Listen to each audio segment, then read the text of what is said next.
Alright, time to do this sunny summer Fontinalia. And how's Sandrone doing? You know? Alright, let's go. Focus mode time.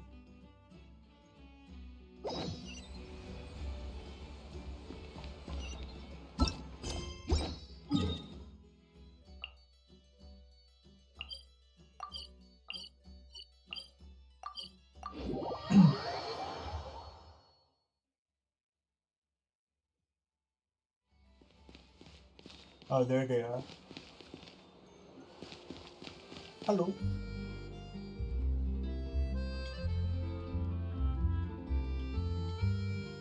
See? Told you they'd be here. Xavier! Oh, and Shiori and Farina too! Ah, Hydro Archon above! If it isn't my darling camera operator and clapper loader! A very happy Fontinalia festival to you as well! I'm guessing you came back to celebrate with us? Yep.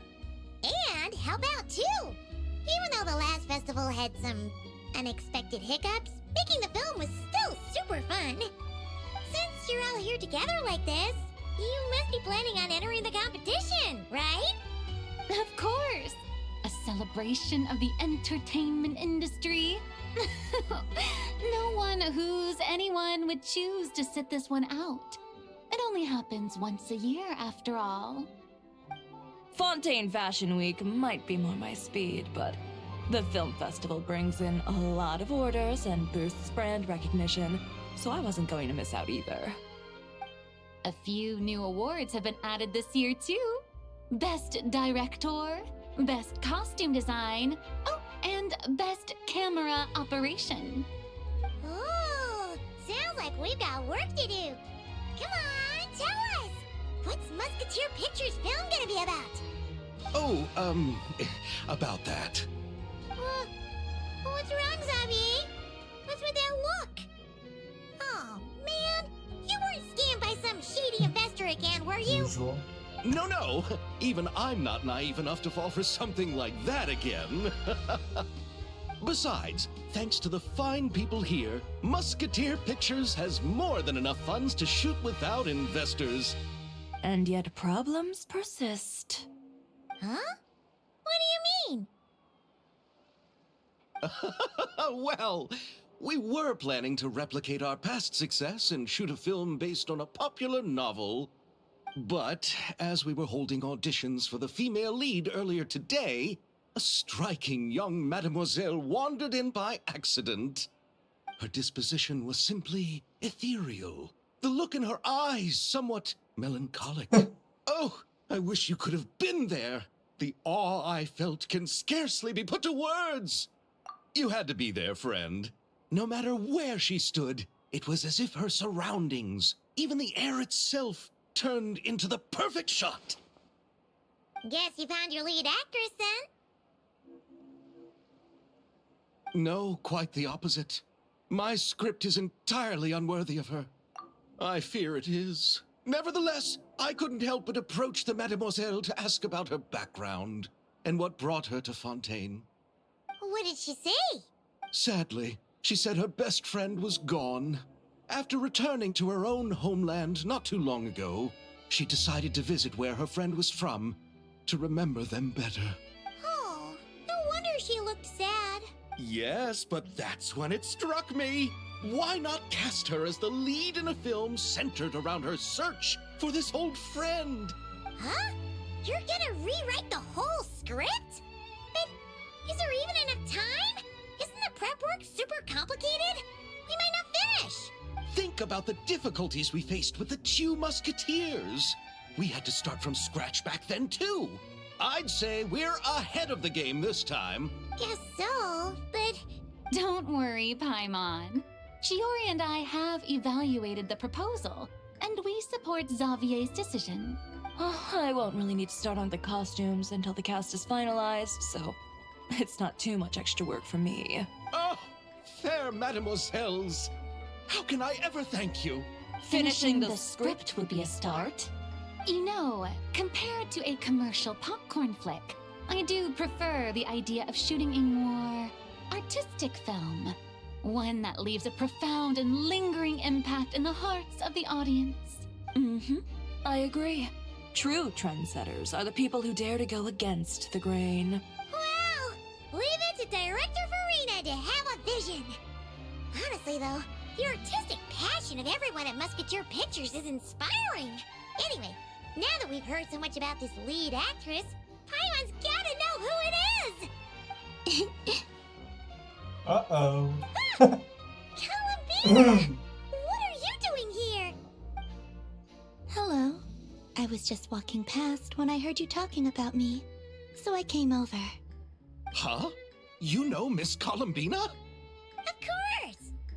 Wait a second. Does this mean Columbina is the actress who inspired the whole rewrite? Yeah.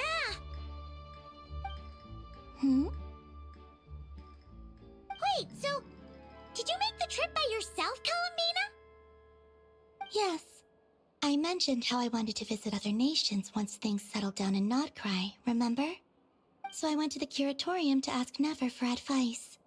She told me about the film festival in Fontaine and said it might be fun to visit. I spoke to Lauma before I left too, and she thought it was a great idea to get out for a bit. It's just, I received quite different travel advice from the two of them. Oh? How so? Well, Lauma told me to go out and experience new things and make new friends. What a wonderful suggestion. That's how a trip should be. What about Nefer? She said, don't trust anyone and don't talk to strangers. Yep, that sounds like her. I can understand that too. It shows this Nefer cares about you a great deal, Miss Columbina. Yes, so I plan on combining their advice. All I need to do is turn strangers into friends, and then I can talk to them. Huh. That kinda makes sense. But also, not. Hey, Chiori. Oh, look who's back. Happy Fontinalia Festival, you two. Oh, looks like we have a superstar in our midst. How about an autograph, Big Shot? Haha, very funny. All settled then? Yep, the Duke gave his blessing, and I cleared it with the Udex. During the festival, inmates with good behavior will get a chance to spend some time on the outside. Under the stringent supervision of the Special Patrol, of course. Risley! It's been a while! Happy Fontinalia Festival! Does that mean Veronique and her brother will be at the festival? During a specific window of time, sure. Doesn't hurt to give the inmates something to look forward to. A little sun'll do them some good, I think. This is a friend from your travels, I'm guessing. Thought I heard something along those lines? Right! We should make some introductions, huh? Chevros, Risley, this is Columbina, a friend we met in Notcry. Welcome to Fontaine, Miss Columbina. I bet the weather's been quite an adjustment. Yeah,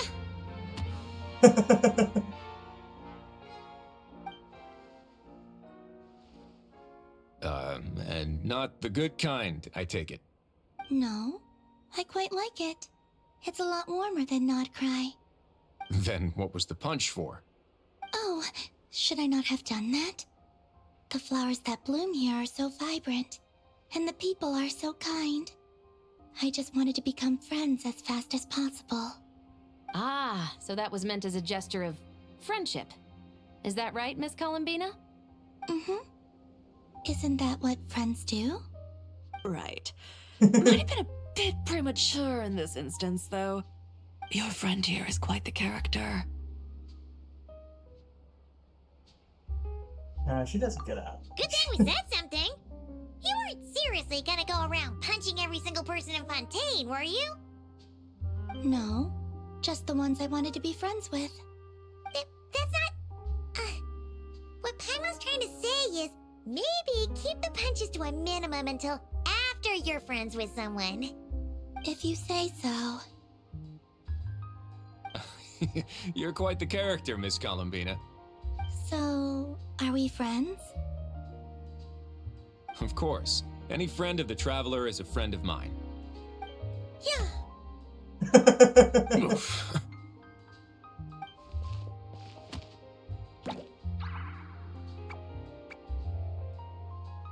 When it comes to friends, you sure know how to pick 'em. So Miss Columbina is the lead actress I've been hearing so much about. The whole thing about her aura is starting to make more sense. You gonna be part of the film this time too, Shivers? That was the plan. But now that Mr. Xavier has changed the direction, I don't think I'm in quite as many scenes. It's all for the best, though. A different crew asked me to help consult on some of their musket work. Oh, sounds like our trusty musketeer is as popular as ever. I'm just going where I'm needed. I'm more than willing to help with whatever this production needs as well. Ah, well, speaking of, would you happen to know if there are scenic locations around the court of Fontaine that other crews haven't booked? The festival's pretty popular this year, so there's not a lot left. You might just have to talk it over with the other productions and see if they'll let you squeeze in here and there. I see. Having trouble finding a filming location? Yes, we made a last-minute decision to go down a different route, so the indoor locations we reserved are no longer a good fit. And it looks like all of the best outdoor spots have been taken. You know, I might know a place.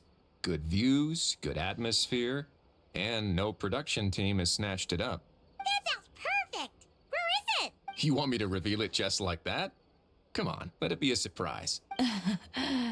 As much as that sounds riveting, I think we should divide and conquer. You go do that, and Director Farina and I will take Miss Columbina around the city to discuss lighting and styling. Is that all right with you, Miss Columbina? Traveler? Yeah, everyone here is our friend. So don't worry about a thing and just focus on enjoying your trip. Okay. All right, then the Traveler and I will go check out this potential filming location. It might even give me some inspiration for the new script. I'll leave this to the Duke then. Until later, everyone. Maybe we'll run into each other on set. Okay then. Lead the way, Risley. Paimon's not built for suspense. Let's get this show on the road. Who said anything about roads? Huh?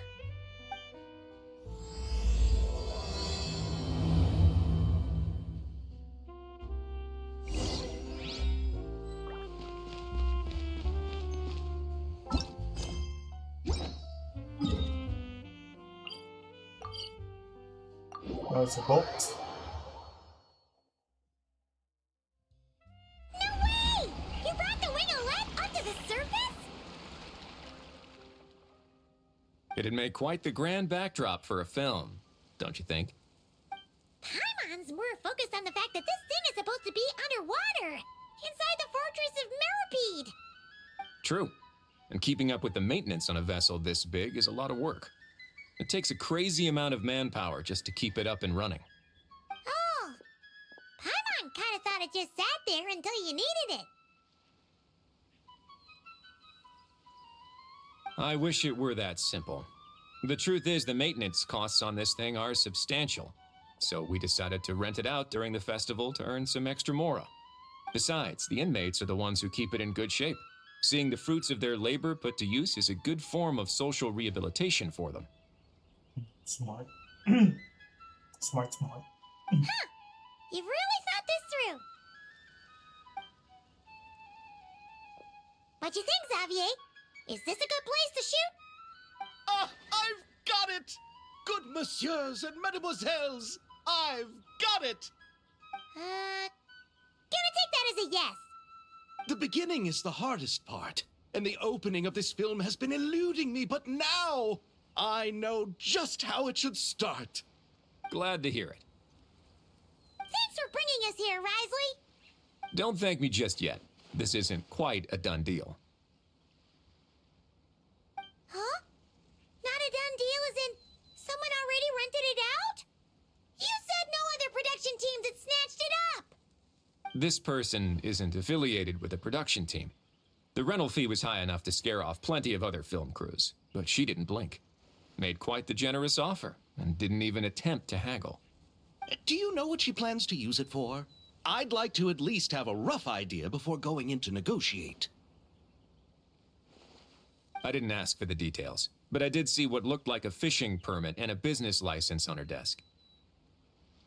My guess is she's planning on using it for some kind of restaurant or aquarium. A floating restaurant is sure to attract people, but an aquarium sounds cool too. The views from the ship make it a great spot for a date. The winglet might not be under my command right now, but it's always nice to see her admired. A film is sure to drum up some good publicity as well. I do hope we can work something out with the current captain. Well, guess we should head over and talk things out then. Best of luck.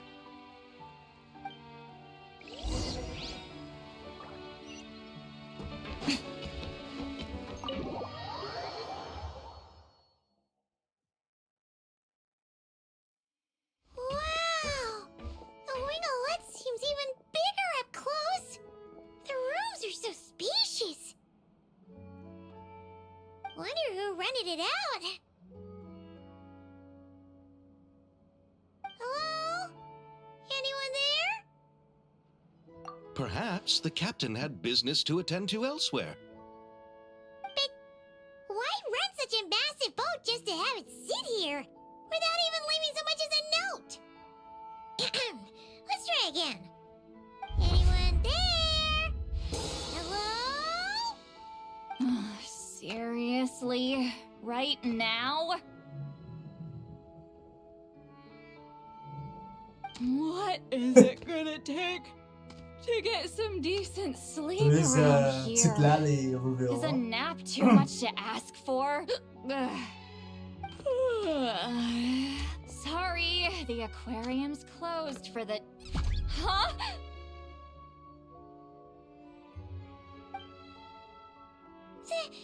Citlali? Traveler! Paimon! Hold on. This is just great! How am I gonna go out dressed like this? What happened to my regular clothes?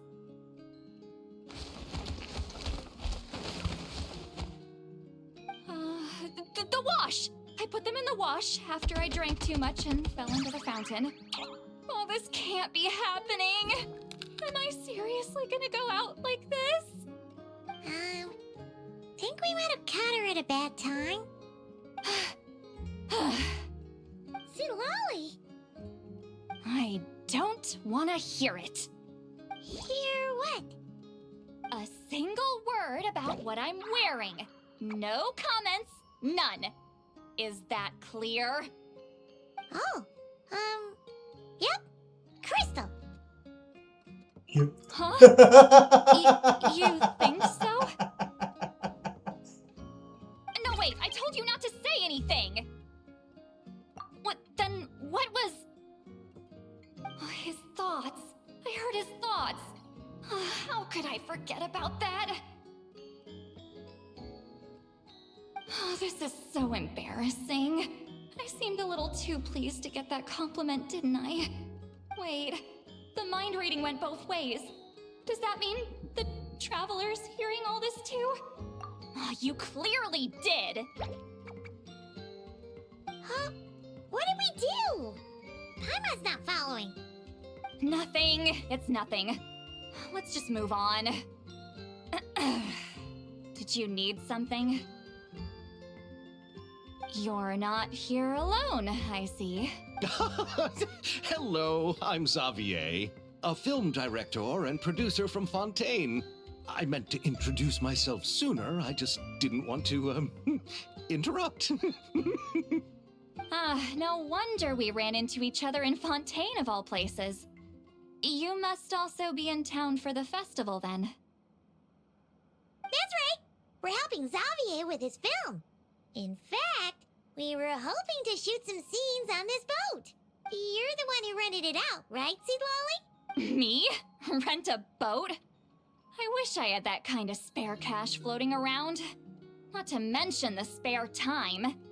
Don't get the wrong idea, though. I'm not here to sail off into the sunset and live out some cushy retirement life, okay?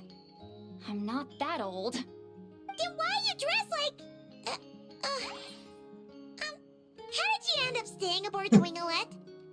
Well, I heard one of my favorite light novels was getting turned into a film, so I came to Fontaine to catch the premiere. Originally, I booked a room near the Opera Epiclese, but I'm quite particular about where I sleep these days. I think it's an age thing. And that bed? Oh, I just couldn't sleep in it.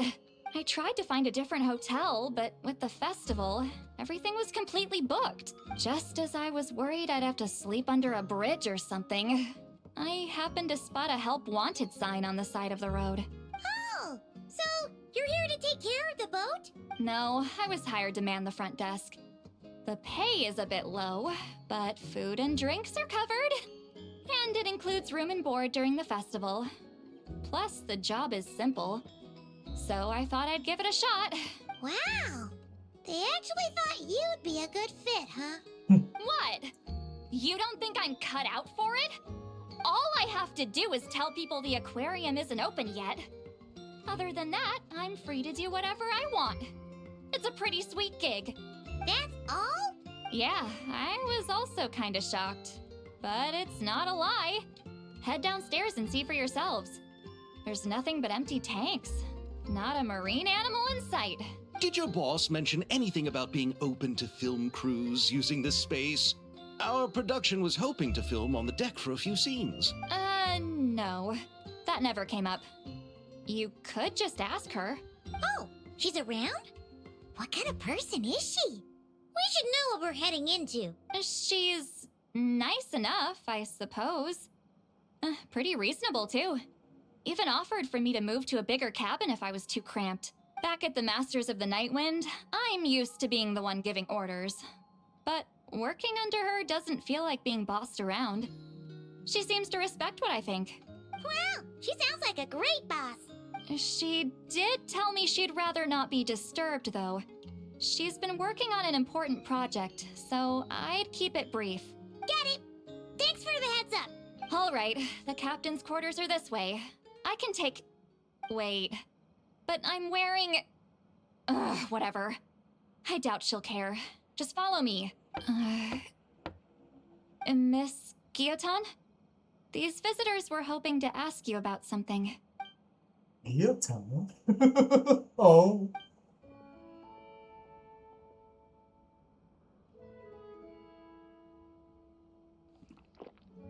I thought I said to limit the interruptions. Just tell them the aquarium is still... So this is the Sandrone reveal, huh? Oh, the ice. The ice. Sandrone? You're here! Huh? You know each other? Are you okay, Sandrone? Do you still remember us? Everyone was so upset after what happened. We all missed you so much.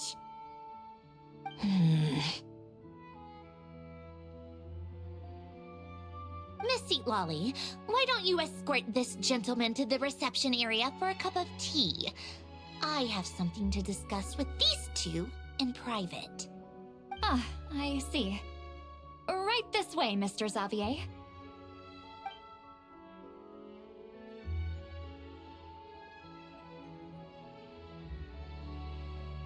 Sandrone? I really can't go anywhere without running into you two, can I? Are you okay? During the battle, your core... It was... Destroyed by that bastard Dottore. That's right.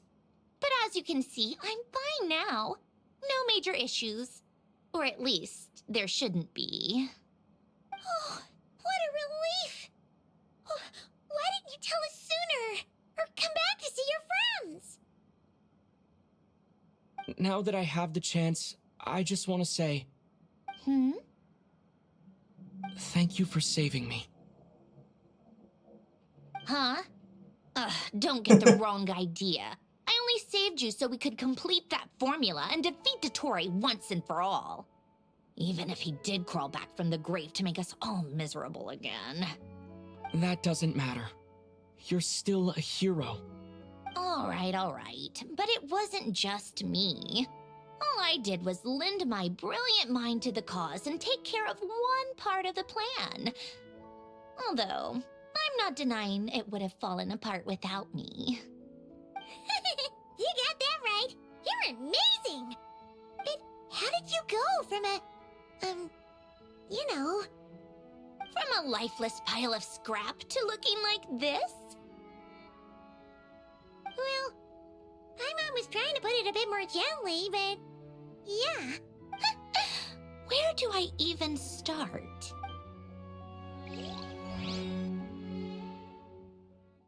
Flashback time, huh?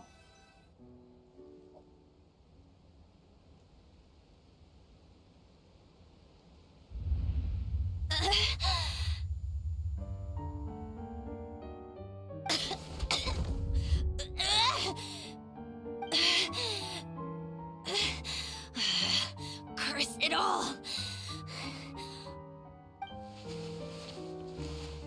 Where am I? Did we do it? How much time has passed? I'm not in one of that lunatic's experimental labs, am I? Wait, Fontanian decor. Books from the Research Institute. Phew. One thing at a time. Initiate self-diagnostics. Assess the extent of the damage. Cut power to compromised, non-essential components. Then reconstruct available action modules. Severe damage to the core. Dottore, you bastard. Polonia?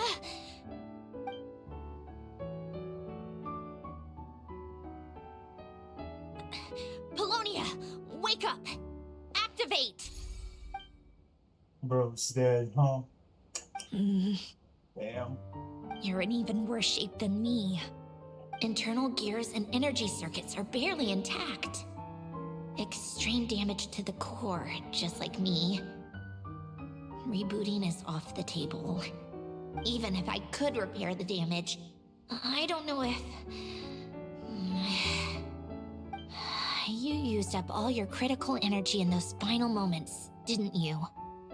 To protect the core of that guy in the hat, and the numerological array. Wait, the array. Yes! The prototype is still here. But can I even run it in this state? Whatever. I have to try. I just need to confirm one thing. Activate the numerological array. Connect the computing core to my body. Just like I thought. It needs too much computing power.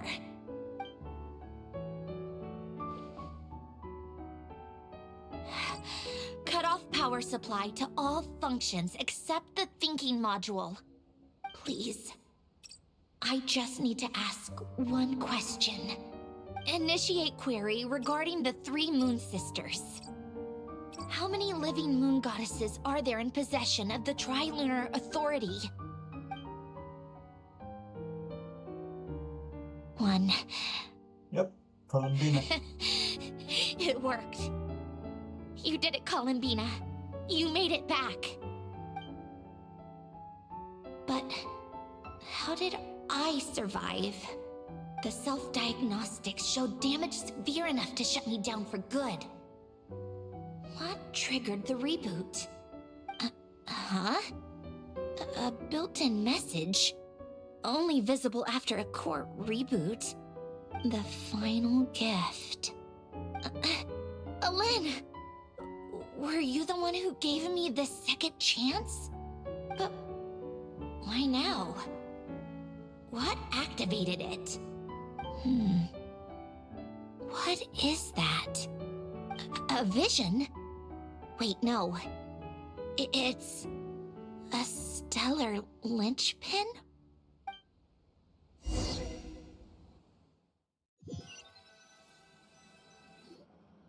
a stellar linchpin? What's that? You can think of it as a rare kind of vision. As for what causes one to manifest, well, that's still unknown. But in Snezhnaya, or in Afatui's research at least, it's believed to have some connection to the third descender. The third descender? We knew his remains were used to create the Gnosis, but this is the first we're hearing about a stellar linchpin. You knew about the remains? Huh, right, of course. Look who I'm talking to. Yes, the heavenly principles used the remains of the third descender to create the 7 Gnosis as a means to consolidate the Archon system. Visions result from that same system, so extrapolating from there, it's clear that the manifestation of a vision is also, to some extent, related to the third descender. Still following? For those that wield them, visions serve as a means to channel elemental power. The same is true of stellar linchpins. The difference is that, when wielding elemental energy, stellar linchpin users often exhibit a unique kind of power that seems to come from beyond to that. It's believed that, when a stellar linchpin manifests, impurities from the remains of the third descender get fixed in place. Hence, the name. That's also believed to be the source of the strange power I just mentioned. We've heard that visions can appear when someone has a really strong wish or desire.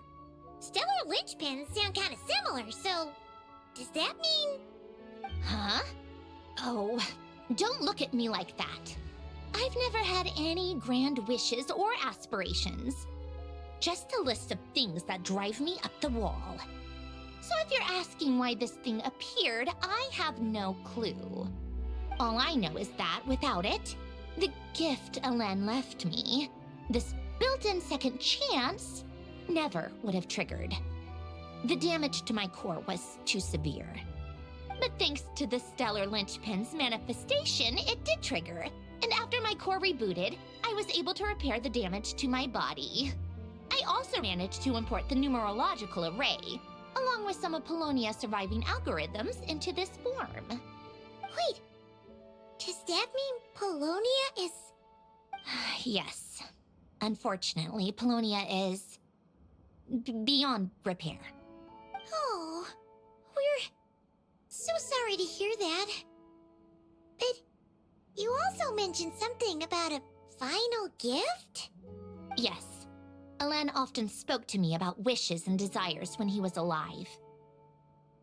I suppose he thought there might come a day when I wished for something, and was willing to sacrifice my own life to fulfill it. So he left me a chance to start over. No, never. Elen once said I was his proudest masterpiece. That might sound boastful coming from me, but it's also an undeniable fact. After Elen died, I started studying how Polonia and I worked. Polonia is essentially a computational machine, so it wasn't difficult to figure out the mechanical principles there. But when it came to my own structure, that's when Elen, the Lord Artificer's true greatness, struck me once again. I attempted to imitate it when I created Catherine, but in the end, she turned out to be nothing more than a superficial replica. What? But his creations go. Catherine is super impressive. We were shocked when we first found out she was a puppet. No, she's nothing compared to what Elen was able to create. Some of the mechanical principles of my own core are still a complete mystery to me. Keeping that gift hidden wasn't even a challenge for him. Just a shame I had to waste it on fighting Dottore. I just couldn't stand the thought of him coming out on top. Huh, if you put it that way, the world owes me a whole lot then, doesn't it? Wait, but all this still doesn't explain what you're doing here. Risley said you rented the ship and even had some kind of fishing permit? That's because I'm trying to go back to the place Elen and I lived when he was alive. My former home, I suppose you could say. The second chance wasn't the only part of the gift. According to the message, Elen then left me a few other things that are stored in the house we shared together. I'm hoping that whatever he left me can help fix certain anomalies in my rebooted core. And help me understand why I received a stellar linchpin in the first place. Okay, so go back then. What does that have to do with fishing? And to think I'm talking to the saviors of Fontaine. Did you forget that the water levels have been rising for centuries? I can't just go back to the place I used to live because now it's underwater. Oh, right. With the rising water levels and changes in terrain, it's not just a matter of finding where it is, but also clearing away any sediment or debris. But Fontaine law prohibits unauthorized individuals and organizations from excavating underwater ruins. A Melazine caught me the minute I even made an attempt. Why not apply for authorization then? And face the endless slog of Fontainian bureaucracy. No thanks. Besides, I'm a Fatui harbinger. The diplomatic implications alone would be enough to give the gestionnaires at the Palais Mermonia a headache. A fishing permit, on the other hand, isn't difficult to obtain at all. Minimal paperwork required, and under the name Guillotin, the application was a cinch. So you're exploiting a legal loophole? Am I? That underwater home belongs to me. If I happen to chance upon it while doing some fishing, what's the issue with that? Of course, I do have to catch some fish to put in the aquarium, just in case the gestionnaires come to check up on things. That's also the reason I hired someone to man the front desk. Huh? But isn't that kind of a waste? He went to all the trouble of getting a business license and rented out this giant ship. Just for show? If you want to run an aquarium that bad, be my guest. Use the facilities however you want. I'm certainly not going to stop you. All I want is to go back home and see what other gifts Alain wanted me to inherit. Hold on. Enough about me. What are you two even doing here?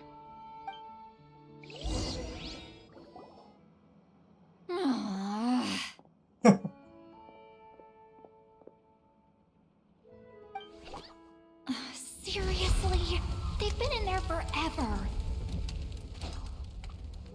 The reaction when they saw each other was strange, to say the least. They're lucky I was nice enough to leave the room and give them some space. Back in the Masters of the Nightwind, I'm the one who gets to kick people out. I just want to know what they're talking about. Should I cast a little eavesdropping spell? No, what am I thinking? I'm Granny Eastley, the great shaman of the Masters of the Nightwind. I can't do something like that. This is just ridiculous. Making me wait out here for so long? Where's their respect for their elders? Oh, here they are. Were you back there arguing or something? What took you so long? The two of you are already acquainted with Miss Guillotin, then? Yep. Oh, yep. But don't worry, we got everything sorted. Sandrone agreed to let us shoot on the ship, but it has to be when she's not here. When she's not here? That's right. You'll excuse me if I didn't exactly ask for this little reunion. I wasn't planning on seeing anyone. Like I said, my core is severely damaged. Even with the gift, there are anomalies that are making things unstable. I don't even know if I can continue to function without issues. So the priority is to fix these anomalies and get answers to my own questions. Then, I can see the people that need seeing. Anyway, just let Sandrone know when you plan to film Xavier, and she'll, steer clear. I do hope I'm not causing Miss Guillotin too much trouble. No! She just wants to keep a low profile for her own, complicated reasons. She doesn't want anyone else to know she's here. Understood. I'll be sure to keep that in mind. Oh, and St. Lale? Huh?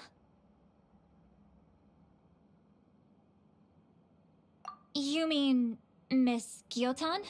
What does she want? Oh, please don't let it be about the pajamas. What? The 7th of the VIII Harbingers? Why are you telling me all this? I asked the Traveler about you, and I've decided it's best to be open in this instance. I can understand if you would rather not work for a Harbinger. Regardless, the room on the ship is yours to keep. You're an acquaintance of the Traveler, and I plan to honor that. Wait, she's actually nice? It's not a problem. The captain also worked for the VIII, and he helped Natlan a great deal. We know that there are good people among your ranks. Besides, I've been around long enough to know what it means to earn one's keep. This isn't Natlan, and I don't expect special treatment. Besides, sitting at a desk isn't exactly backbreaking work.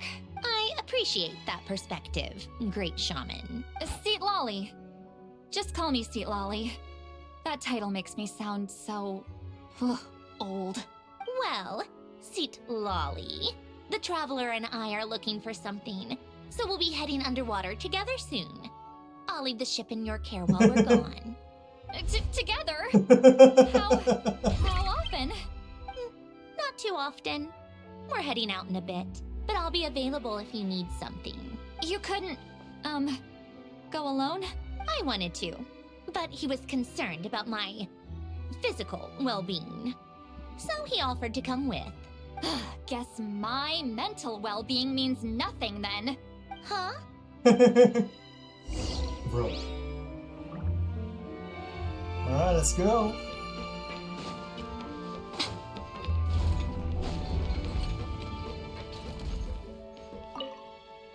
All right. Our first stop is the Beryl region. After Alain left the Fontaine Research Institute, he lived in seclusion somewhere around there. Alright, let's go, let's go. Huh. This place has changed a lot. Guess I really have been gone for a long time. Let's look around and see what we can learn. Oh, and don't forget to catch a few to take back. We need to keep up appearances, remember?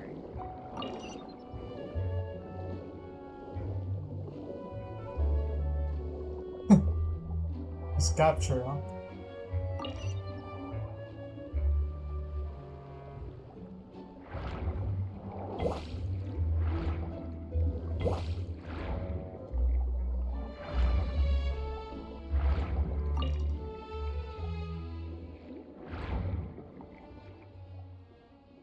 Poisson isn't too far from here, right?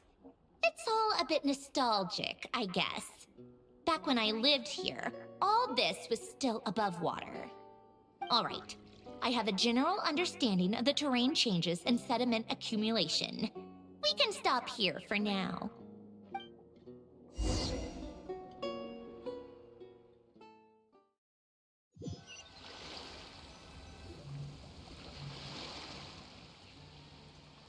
That went smoother than expected. I appreciate the help. No problem. You doing okay though, Syndrone? Seeing your home look nothing like you remember, that can't be easy. I'm fine. Times change. People change. That's the one thing you can actually count on. I made peace with that a long time ago. You should head back and put them in the aquarium tanks. We finished ahead of schedule, so your crew is probably still on the ship. I'll follow in a bit. Right. Xavier said he was gonna test out a couple of shots. I'm sure. I want to take another look around on my own. Okay then. Want us to let you know when the filming is done? No need. Columbina relies on Kuvaki to perceive her surroundings. In Nodcry, her senses are heightened because Kuvaki is everywhere. But here, as long as she doesn't activate her abilities, her range of perception should be equivalent to an average person's line of sight. I figured that out back in Snezhnaya. That's oddly specific. I have hiding from her down to a science. So, what? Things might be a bit different now that she's merged with the Moon Sisters. But I doubt there's been a drastic change. The point is, you two can head back. Don't worry about me. Okay, if you say so. Come find us on the ship if you need anything.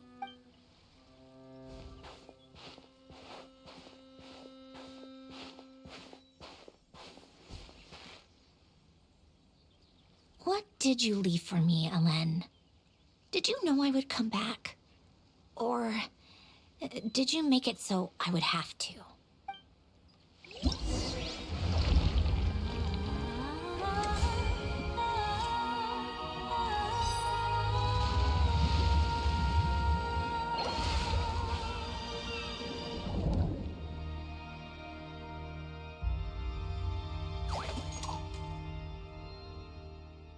Okay.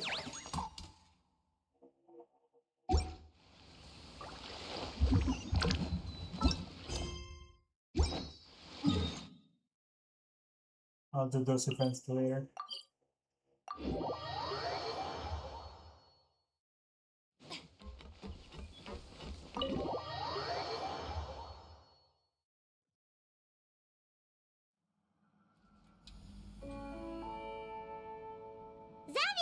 We're back! Shh! Quiet on set! They're filming over there. Oops, sorry.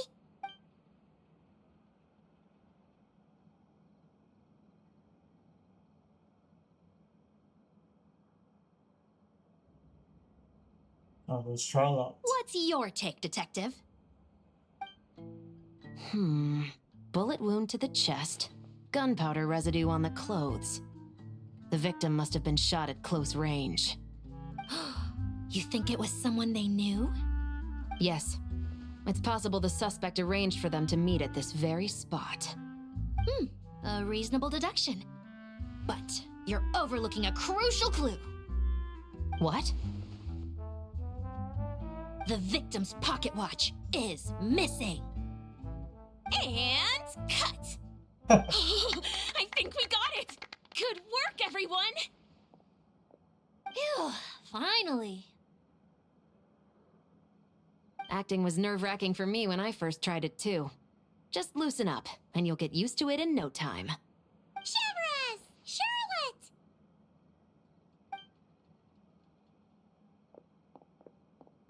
Oh, hello there, you two. You're filming here too? Oh, so Charlotte's crew must have been the one that asked you to help out, huh, Chevres? Yep. They heard about a potential filming location and wanted to come check it out. But when we got here, your crew had already beaten us to it. Luckily, Xavier and our director, Lapine Pauline, go way back. In the end, we agreed to just share each other's filming locations. Considering all the last-minute changes, that's just what Musketeer Pictures needed. For sure! Based off the scene just now, you must be the star of the film, Charlotte! You bet! This detective costume really suits me, don't you think? Oh, for sure. You're already right at home lurking in the shadows taking pictures of this and that. Add a notepad and you're practically method. Thanks, Miss Chiori. I appreciate the compliment. That didn't sound much like a compliment to Paimon. Yeah, that's what she usually does anyway. So this is a film set? It looks like a very happy place. This must all be quite new to you, Miss Columbina. Yes. I watched a few films with a friend once, but she thought there was no point if I wouldn't open my eyes. So she stopped inviting me. Looks like I missed out on a lot. True, but being an actor seems like a tough job. Huh? Most people would swap lives with an actor in a heartbeat. The lifestyle is so glamorous, and the pay is more than generous. But they have to act out lives that aren't their own, with the whole world watching on in judgment. If they don't do it justice, it must feel like they're letting people down. That's exactly how it feels. Yo. This young lady has quite the unique perspective. Well, that's true. But these actors are here because they want to be and they think it's fun. Most of them, at least. Not to mention, the film we're shooting is based entirely on you, Miss Columbina. You just need to be true to yourself. I don't have to pretend to be someone I'm not? Not at all. Authenticity is what we're after. For example, this first scene opens with you on the boat, sailing to your friend's homeland. You just need to think about that moment in the story and picture how you would feel. Oh, okay. We're all here? Wonderful! Let's head to the deck and get shooting. Oh, and this is for you, dear Paimon, your clapperboard. Whoa! Is this the same one Paimon used for the Two Musketeers? The very same. I saved it just for you. Thanks, Xavier! Feels like being reunited with an old friend. Of course! That said, I have a different job in mind for you this time, traveler. Our film is focusing on a single protagonist, so conveying the subtle changes in her state of mind is of the utmost importance. In addition to the actor's own performance, another way we can convey that is through lighting. Huh? But there's already a lighting specialist, isn't there? Yes, but it's clear the traveler and Miss Columbina share a deep bond. You might have a better chance of understanding her frame of mind in certain scenes. Oh, that makes sense. So, what do you say? Willing to take on the role of lighting specialist? It's settled! I leave the job of translating our leading lady's inner thoughts in your capable hands. Alright.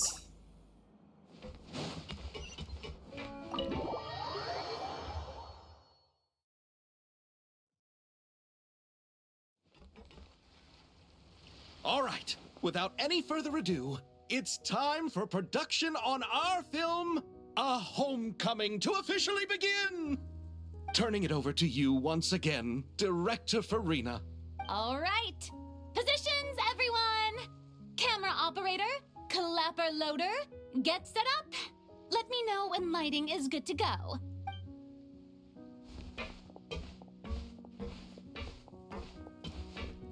All you need to worry about, Miss Columbina, is hitting your mark. Other than that, just focus on immersing yourself in the emotions of the moment. Okay. Good. Lighting, are we ready?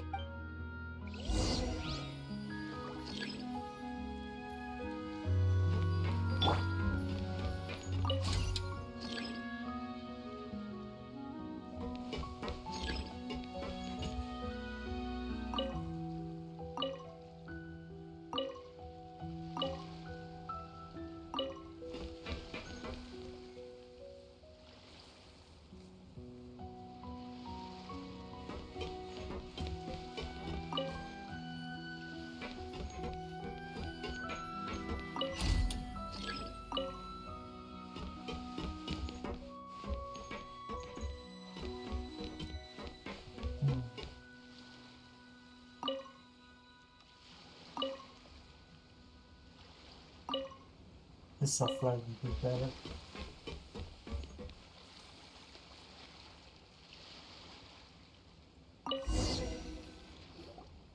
Ready. All right, quiet on set. 3, 2, 1, action. This is her homeland. Oh! Columbina. Oh? Cut! The emotions I'm looking for were definitely there. Let's just try to keep it a bit more natural. Oh, but definitely keep that gesture at the end. I loved how real it felt. You looked genuinely moved. All right, if you're ready, let's go for another take. Miss Columbina? That presence. Sandrone? Uh-oh.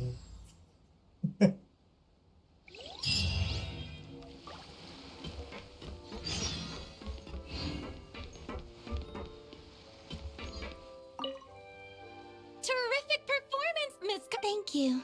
You really don't mind me not... Not at all. The character is based on you, just like you suggested. Alright.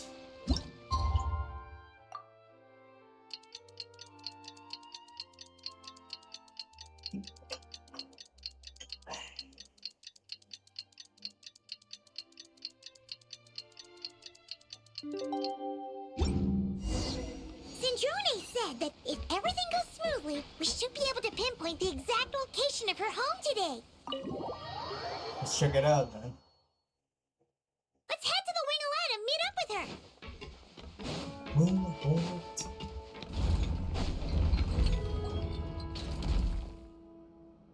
Ah, you're here. We should get going then.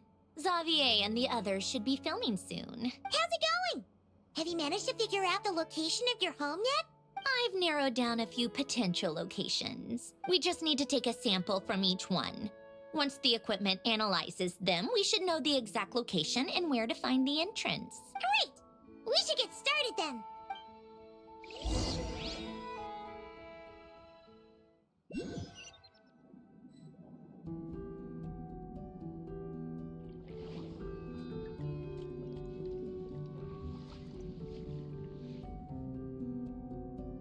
All right, let's get a move on. That should do it. Let's head back. The filming should be just about done. We made good time. We might even know the location by the end of the day. You sound pretty happy about that. Do I? I suppose I've just had enough of these anomalies I've been dealing with. The sooner I can fix them, the better. Anyway, enough chit-chat. We have work to do. Oh, but let's head in through the side door. I don't want to run into the crew on the deck.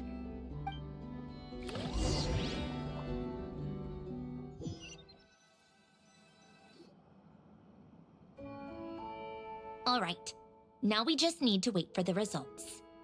Since we have some time to kill, I suppose I might as well see how this aquarium of yours is coming along. You seemed quite enthusiastic about it, after all. It's really coming together.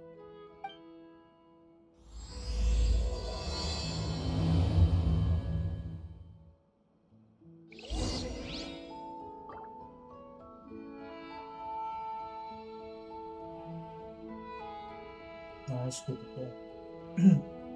Alright. HoYo.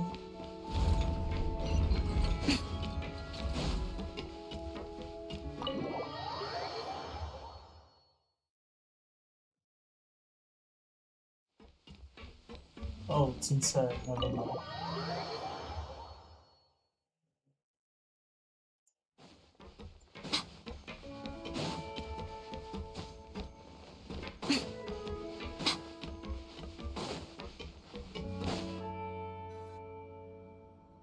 Oh, kind of impressive, actually. These must be the ones we caught the first time we went underwater.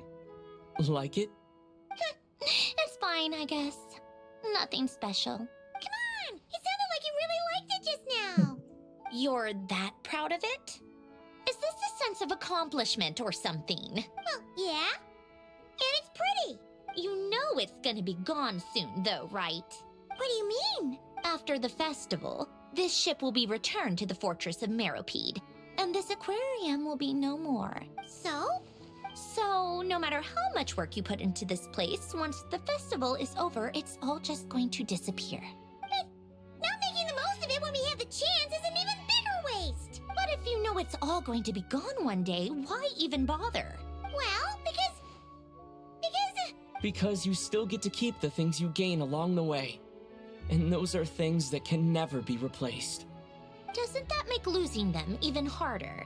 well, if you put it like that, but the happy memories we make along the way last forever. You just have to take a more glass half full perspective. Not to mention, everything we do here is gonna be on film, so it'll still live on in some shape or form. And when you look back on it, only happy memories will come to mind. Exactly! So it's about finding joy in the process itself. Traveler, you're back already? What's wrong with that? You say that like it's terrible news or something. How did you get here? I didn't see you on the deck. Oh, never mind. We need to help Miss Guillotin hide ASAP. The crew is heading over here to shoot any second. What? They should be done by now. There was a mishap earlier that cost them some time. I was waiting on deck so I could warn you the minute you showed up. Anyway, you should head back to the captain's cabin right away. They're gonna be here any minute now. Ugh, finally! That's a wrap for the scenes on the deck. Wouldn't have taken half as long if the wind hadn't snapped our equipment in two. Uh-oh! Too late! Change of plans then. You'll just have to hide.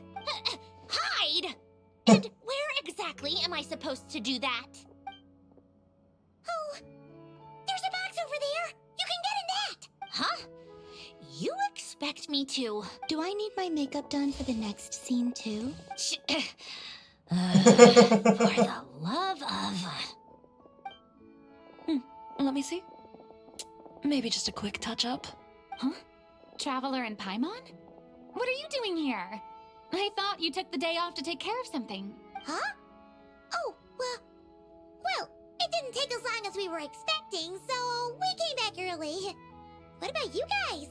You're still not done shooting for the day? No, we ran into an issue that, set us back. It meant Miss Charlotte's crew wasn't able to wrap either. We both still have scenes to shoot in this aquarium. Oh, that's not ideal. For several reasons. Let us help then. The sooner we wrap, the sooner everyone can get some rest. All right. Thanks, you two. Miss Charlotte's crew can go first then. If I'm not mistaken, you still have a night shoot later. Thanks, Director Farina. Of course. Fellow artists should help each other out where we can. Agreed. Well then, camera, lights, get set up. Actors, give your lines a quick once-over. Let's try to get this in one take.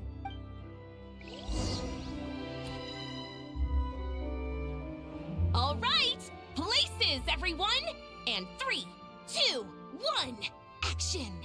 So, the story ends like this. But when Duke St. Germanus departed, he clearly said that everything was beyond redemption. Huh? That sounds familiar. Wait, it's from that novel I came across while researching the numerological array. He's only a genius when it comes to mechanics.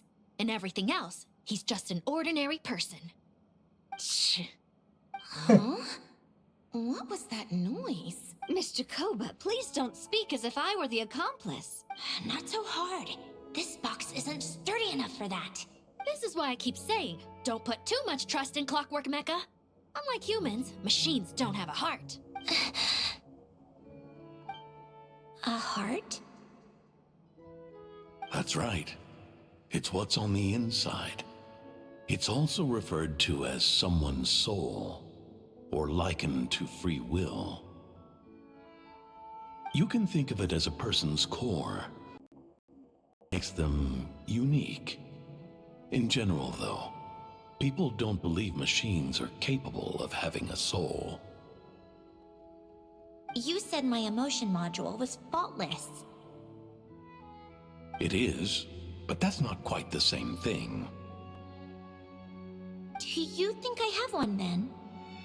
A heart? I don't think so. I know so. The question is, do you recognize it within yourself? That's where you're wrong. I can't believe this. Forcing me to hide in a box and listen to this drivel. Me. In the end, clocks tick through tranquil years. Fish swim in crystalline springs. No matter how grand a dream is, it will fade away like this. Forlorn, wordless, silent. And cut. That was a long one. What did you think? If she makes them do another take, I'm going to flip a lid. And not just the one to this box. Oh, there were some weird audio things going on, but acting-wise, it was great. It's a keeper. Perfect. That means I can get out of this box. It's our turn. Camera operator, set up for the next scene.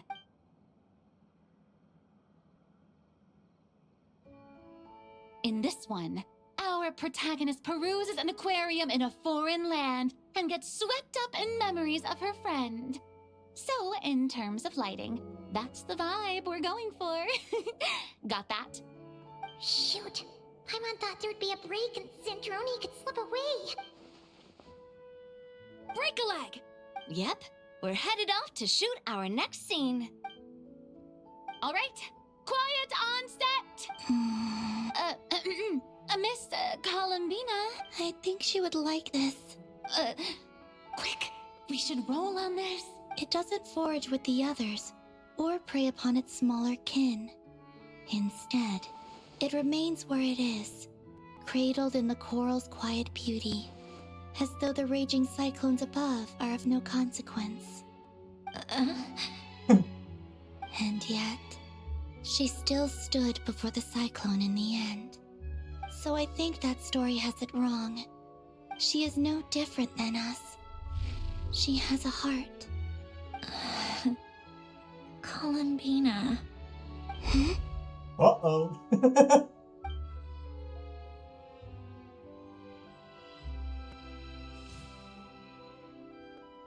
Uh-oh, is she onto us?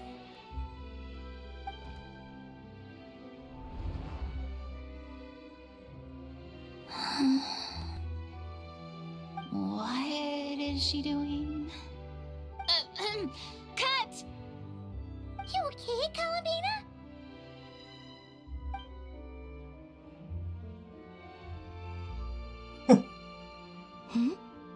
Oh, yes. I just thought...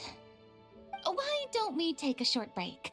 It's been a long day of shooting so far. That last take was beautifully organic, though. We can use it as is. No need to go again. Thanks, Director Farina. But I'm fine to continue. You're sure? In that case, let's shoot some quick B-roll. Then we can move to our next outdoor scene.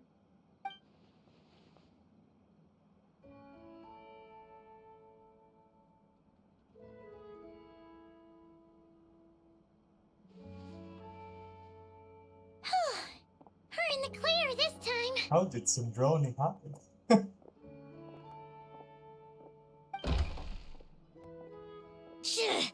Ugh! Absolutely suffocating. You okay, Sandrone? Right as rain. Come on, let's go check the test results. It's time for me to go home. I thought it was I guess it was another box, huh? Yeah, the box over there. Okay. Go to the hidden room. No, it's upstairs. Thank.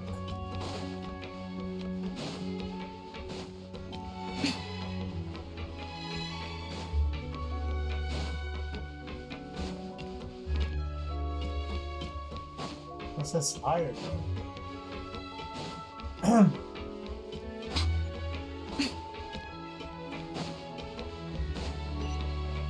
Oh wait, it's right outside of it.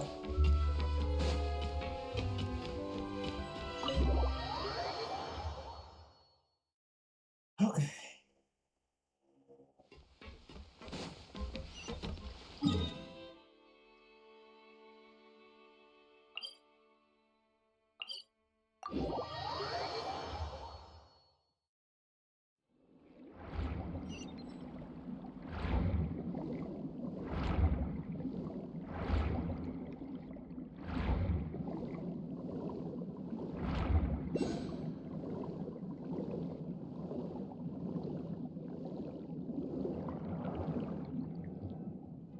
All right, it should be around here. Give me some space. I'll activate the water insulating mechanism.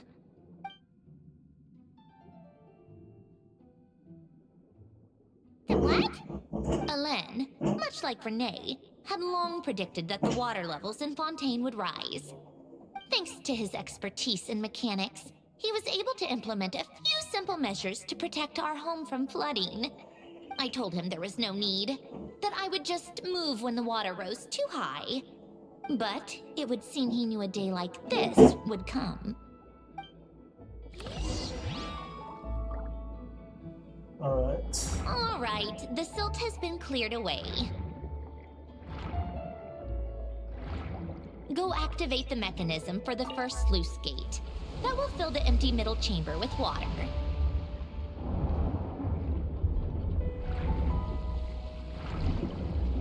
All right, now turn on the drainage mechanism in front of the second sluice gate, and this chamber will become empty once again. Wow. Wait, isn't this the dwelling of Marianne? Yeah, it looks the same, huh? So, this is where you used to live? It's beautiful! There's even a garden! Back when I lived here, it was my job to tend to the potted plants and flower beds. Still growing strong even after all this time. Who would have thought? If the weather was nice, I would take Alen out in his wheelchair and we would go for a walk. Before long, we started bringing Polonia along too. Come to think of it, I was the only one who could get around easily back then. Polonia always got stuck at some point, and it was up to me to launch a rescue mission. Happy? I suppose they were. Uneventful, but pleasant. Repetitive, but peaceful. It was like living in a world where time didn't exist. Of course, that was all just an illusion. Death still awaits all of us at the end. Oh. All right, enough standing around. Let's head inside.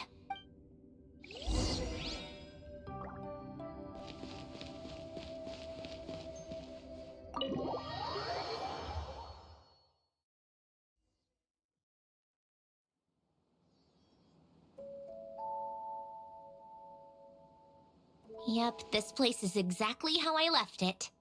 Nothing has changed. What is it? Huh? How did you get... Oh, Arlecchino gave it to you, didn't she? And you... read the whole thing. Just so you know, a lot of that was written a long time ago. At that very desk, to be exact. Anyway, since you've already read it, you should just hold on to it. I can always start a new one. Well, feel free to look around. I'm going to start looking for the gift Alen mentioned. Oh, but be careful with the stuff around here. I'm not saying you can't touch anything. Just try not to choke on the dust. A warm hearth.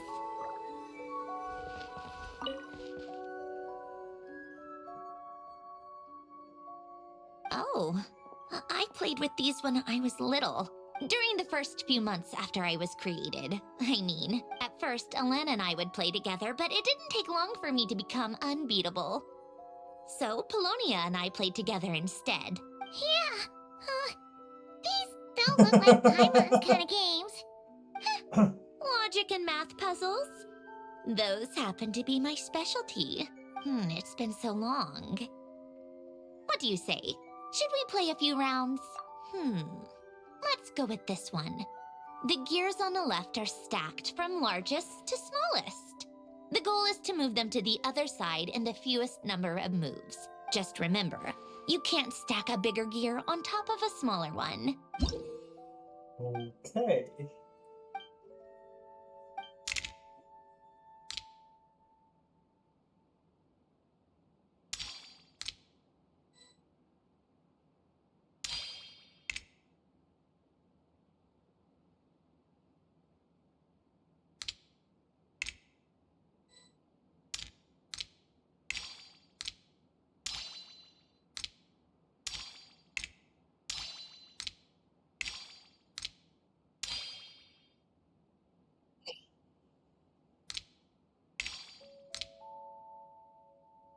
Wait, what?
Very. Looks like it took you a few extra moves. My first attempt was the same. You'll get better with practice. Well, what did you think of the game? Well, it was fun. You showed quite a bit of promise, too. We should do this again sometime. There are other puzzles we could try. Oh, that was interesting. Alright. What's this? Oh, these are some of Alen's drafts from his later years. Just casual doodles, really. And these are just some unimportant letters. I couldn't be bothered to sort through them before I left.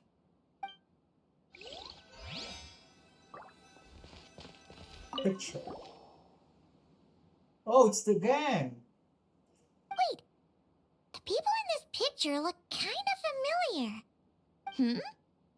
Oh, this was taken when Alen and Renee were both still at the Fontaine Research Institute. Before their falling out. In his later years, Alen would often sit by the fireplace and stare at this picture, wearing an expression somewhere between guilt and longing. Yeah, so this is what they look like when they were adults, huh? Compared to the child NPCs from before. Interesting. He said he sometimes regretted not helping his friend when he needed it most. Even if just to stop him.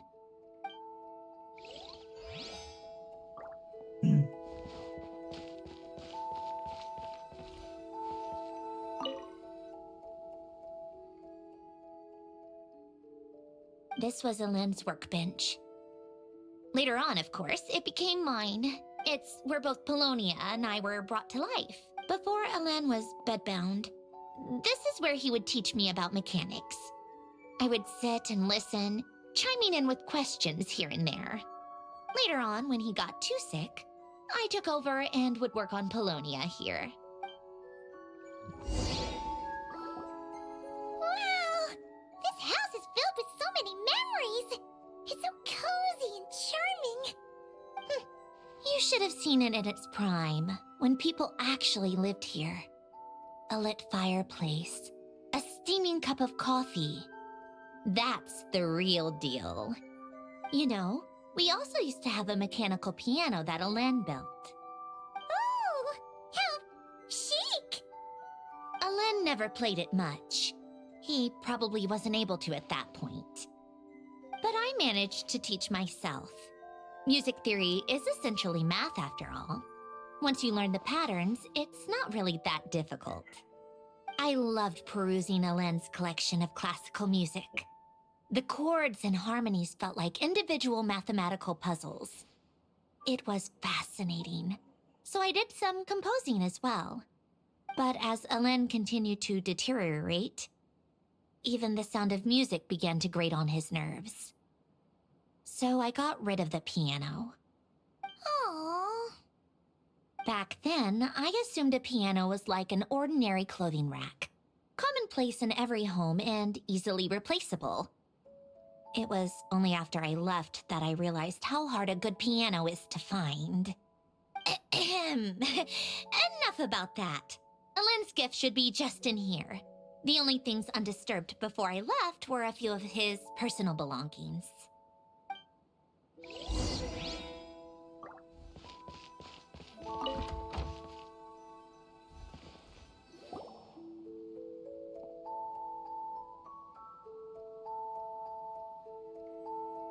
Wait, there's a hidden compartment at the back of this box.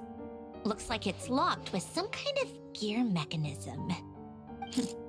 Knowing you, Alen, I'm guessing it goes like this, then like this.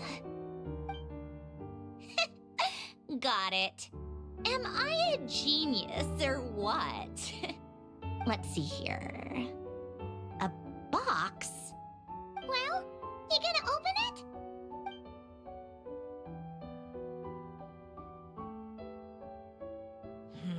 It's heavier than I was expecting. Just how much stuff is in here?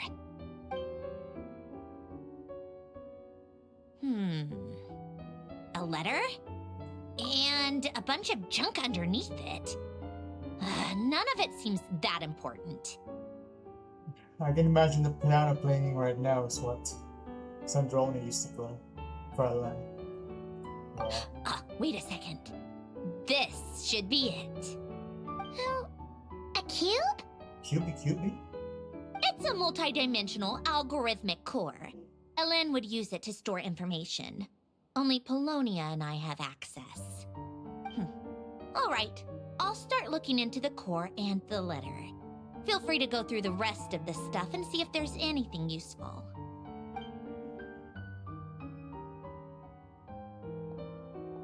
Okay. Hold on. There's another picture in here. This one has writing on the back. A snapshot of you playing among the plants shortly after you were born. You seem to like these flowers a lot. May you grow and flourish just as they do. Huh? Wow! Look how happy you are in this picture. You've changed a lot since then, huh? What's that supposed to mean? Just that you come off kind of aggressive sometimes, or, annoyed at everyone around you? Well then, people should stop being so annoying. It's not like I'm the one with the problem. Of course not. Oh, here's something else. Looks like a piece of paper torn out from somewhere. Today, I solved another math puzzle and made a breakthrough on a construction problem the Institute has been stuck on for years. Am I a genius or what? Definitely Syndrome. That's a... Diary? From now on, I should have people address me as Her Highness the Clockwork Princess, Unraveler Chuny of all mood. reason. Nope. No more of that. I thought I tore this page out. You wrote this? Then how did it get... Wait, there's more writing at the bottom. You seem to have developed a distaste for this particular entry, considering I found it in the trash. I'm sorry, but I could not help but hold on to it. Forgive me. Len! 8th grade syndrome. Don't be embarrassed. Everyone goes through a phase like that. Yeah. Nonsense. I wasn't even the one who wrote that. It must have been Polonia. It's okay, we get it, Your Highness. That's enough. I told you it was Polonia. You know what? We're done with this. No more rifling around in the box. Just put it down and let me read the letter. To my little clockwork princess. Not another word. Got that? If you're reading this, You've most likely received the gift I left for you. I just hope you didn't stumble across all this while cleaning out my effects or something trivial like that. I once asked if there was something you wished for. Do you remember that? I wonder if time has changed your answer. Regardless, I have another gift. A formula that will allow you to come face to face with the anomaly inside of you. If you even still call her that. Why this gift? To understand that, allow me to wax poetic on the soul once again. I would ask you to stick with me until the end, but I know you will. You always have. I believe a person should be born twice over in their lifetime. First, there's the birth that grants us life. Then, the birth of the soul. It's a matter of transforming the life bestowed upon us into the life we choose for ourselves. And to do that, we must look inward. We must make a conscious choice to define the meaning of our life, instead of allowing the happenstance of our existence to pass us by. This is the process of recognizing the soul that lives within us. You are my proudest masterpiece. I told you that long ago. But to me, You have never been a creation or a machine. To me, you're just like the rest of us. You have a heart. In fact, some theories think of the human brain as nothing more than a machine, and thought the product of its computations. So you see, perhaps we're not so different after all. Your inner machinery is just far more advanced than most. No matter how one looks at it, the heart is a complex thing, a place where logic and reason collide with our emotions. Your computational capacity allowed you to become sentient and develop logical reasoning, but it also granted you something that, on the surface, might seem contradictory: emotion. Emotions and logic often clash with each other, and those instances of discord can accumulate over time. That is the source of what you refer to as the anomalies within you. As you told me once, you've always known what you don't want, yet you've never wished for anything in particular. Similar to how a blind person can feel when a part of their body is in pain without being able to fully visualize its form, such is your relationship with your soul. So, what I leave you now is this: a formula that will allow you to see the shape of your soul. For if you want to protect your heart, you must first be able to recognize it within yourself. Of course. Whether you use it is entirely up to you.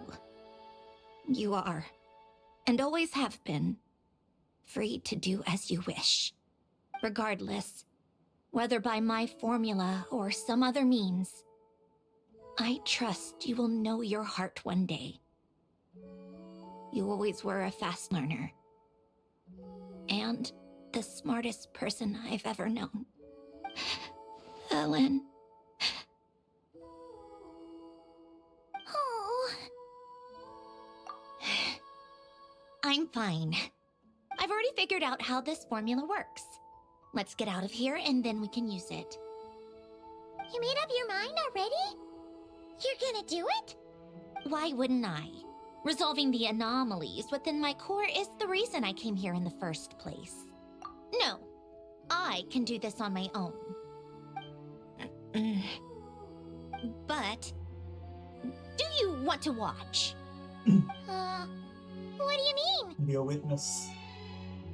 I already know what anomaly I need to resolve.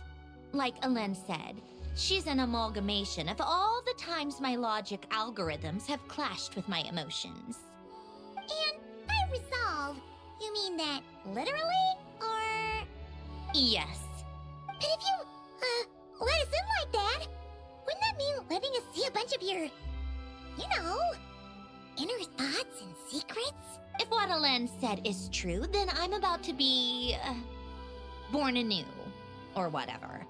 This is your chance to be lucky enough to witness it.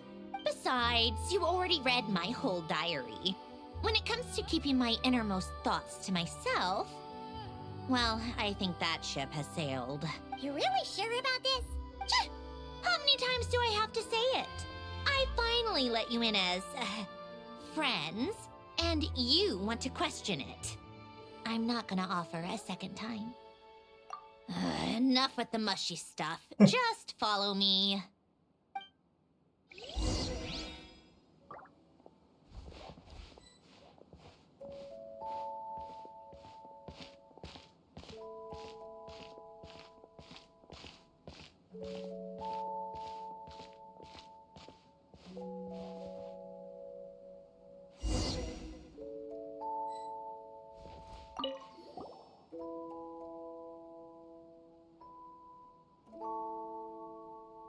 Right. With the numerological array, I can construct a simple formula that will allow you to experience what I see and hear in real time.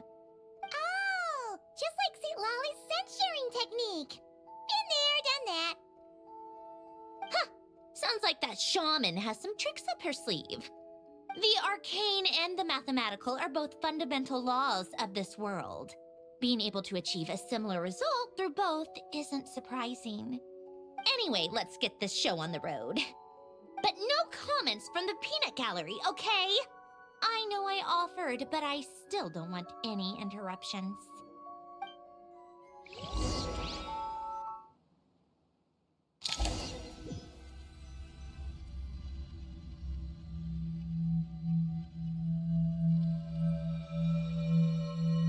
Is this my heart?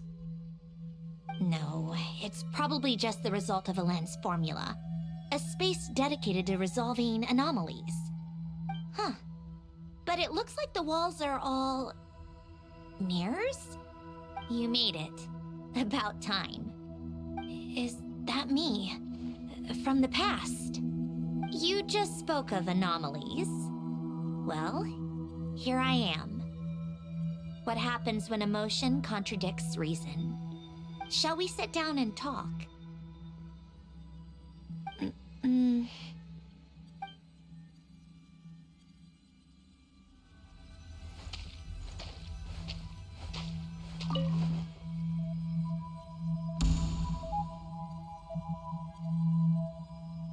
That should do it.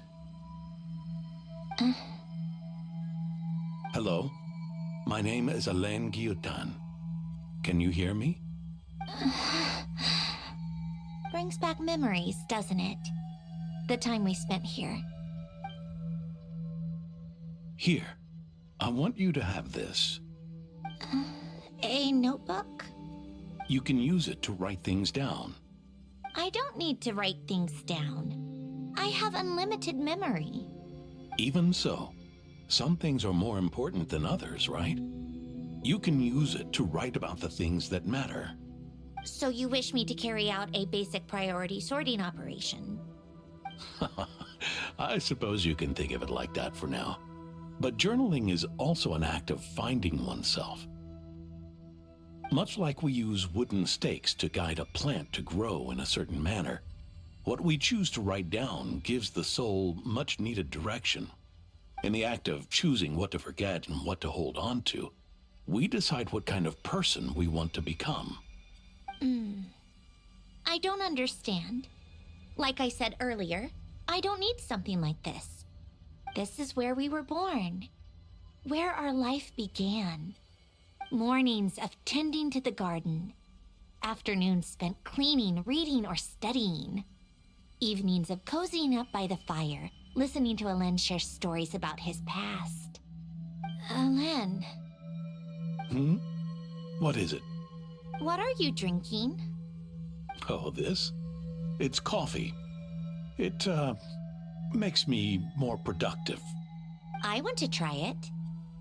Oh, okay. Here.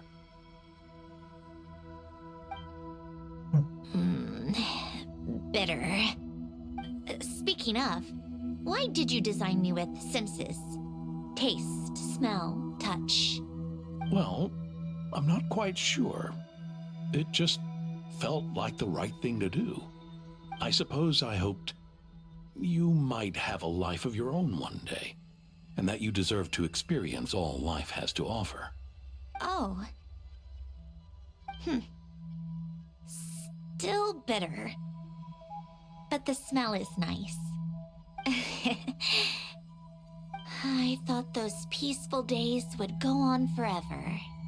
You know that's not possible. Maybe. But how was I supposed to know the end was just around the corner?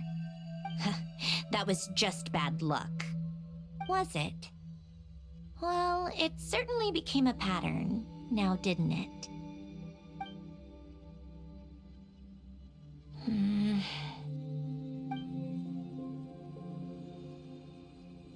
Over time, one of the habits we picked up from Alen was a love of coffee.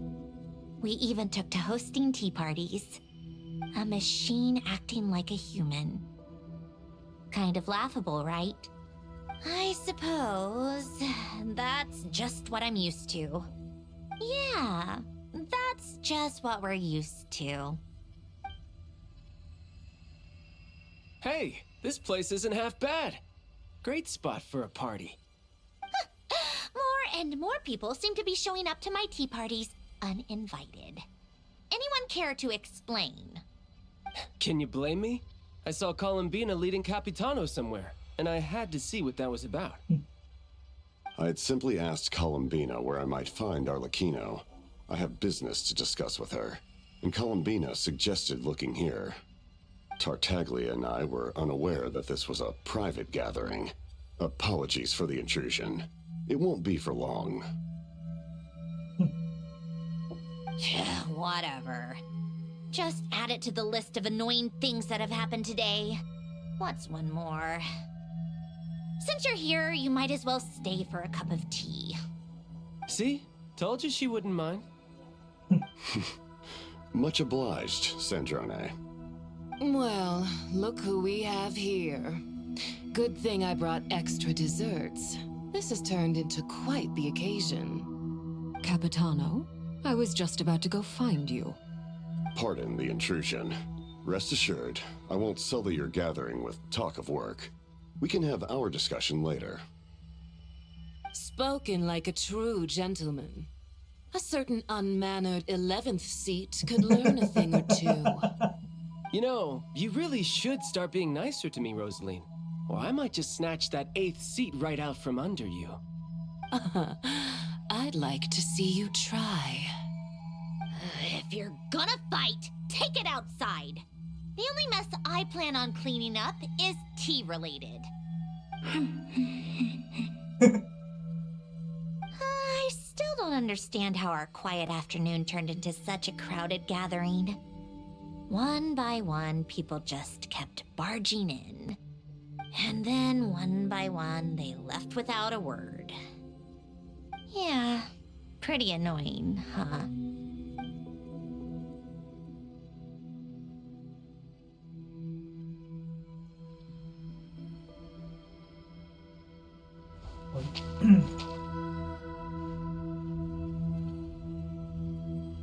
This one, huh? Of all my days with the Fatui, the times I spent with you, Arlecchino, and Rosaline, they were my favorite. Goodbye, Sandrone.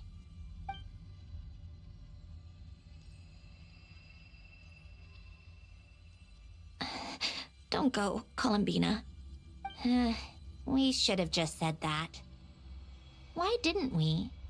If we had, would the story have had a different ending? She couldn't stay. There was no future for her here. She would have just faded away.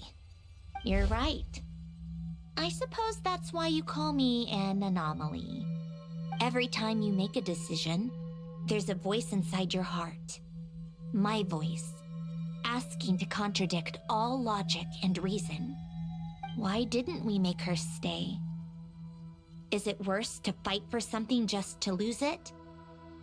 Or not to have fought at all? Don't you find it unfair? One by one, we keep losing the things we care about the most. But in the end, whether I want to fight for something or cry over all we've lost, you just push it down and pretend not to hear.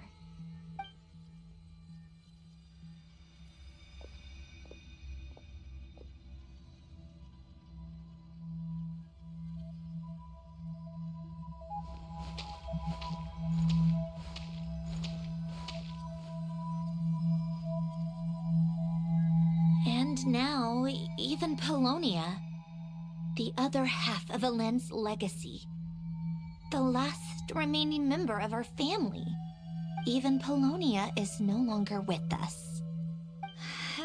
I did everything I could, but it's just like Elend always said. Polonia was one of a kind. There was no replicating what he managed to create. Don't you feel like our connection to the past is fading bit by bit? Like Even the things we have left are slowly slipping away. I suppose. But you can't move through life without having to say goodbye. And even as we experience loss, there are always new things to be gained. Ever so logical. What's your take, then?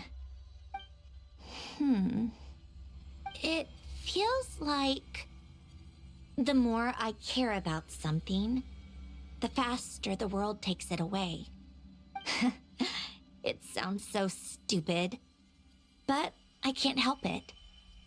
That's the hand life has dealt me time and time again.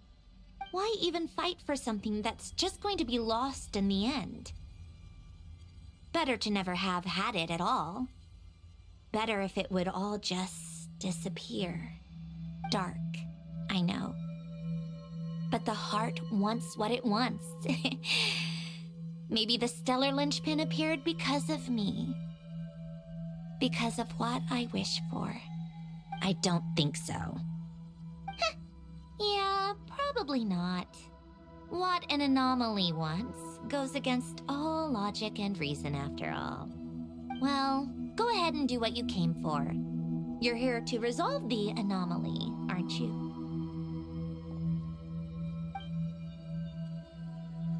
Yes. What's it gonna be? Keeping me imprisoned here like before? Or eliminating me entirely, like debugging a code? That might actually be a mercy. I don't care. I just don't want to experience the pain of loss ever again. Go ahead. I'm ready.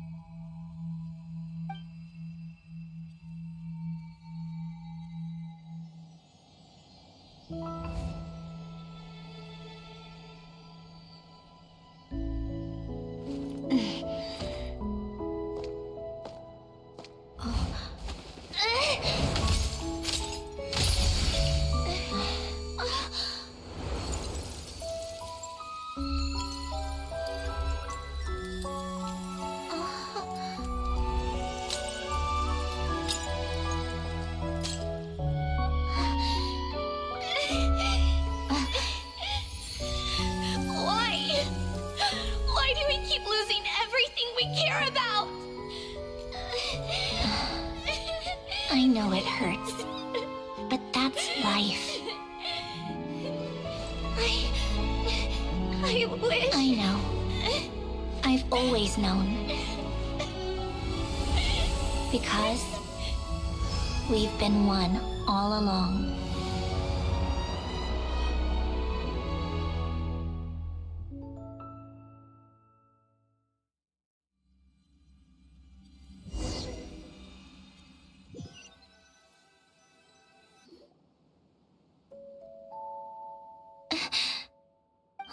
Sandrone! I'm fine. It's okay to cry, you know. Cry? You've got to be kidding me. Save the comforting for someone who needs it, Paimon. The emotional side of my core algorithm. My emotion module has always been fully developed and operational. Elen tried to tell me that too. I've just chosen to ignore her voice all this time. I suppose. Huh. Come to think of it, it's kind of like the aquarium on the ship. The aquarium? The old me took one look at it and saw something I would inevitably lose. So I stopped putting in the effort. Then, one by one, the fish all swam away, and the place became even more bleak and depressing. Pretty pathetic, right? Don't say that! A lot of people would feel the same. It just shows how much you care about what you have. Now? After seeing what you've done with the aquarium, I have to admit, I think it's beautiful. It's like you said, we get to keep the things we gain along the way. And those are things that can never be replaced, because we choose to hold them in our hearts. Besides, I've already died once. I'd be stupid not to make the most of this second chance. Right. Earlier you, or your inner self, mentioned something about her wish. What was it? You think that's something you can just ask, and I'll tell you. Think again. I may have accepted my emotional self, but I'm not about to go all soft and mushy on the inside and pour my heart out. That said, taking a step in the right direction couldn't hurt. Starting with cleaning some old aquarium tanks of my own. Huh? Metaphorically speaking, I mean. Come on, let's head back to the ship. I need to talk to that shaman.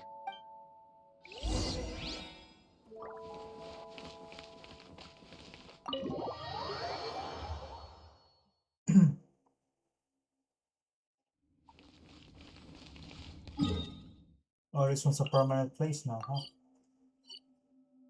Cool.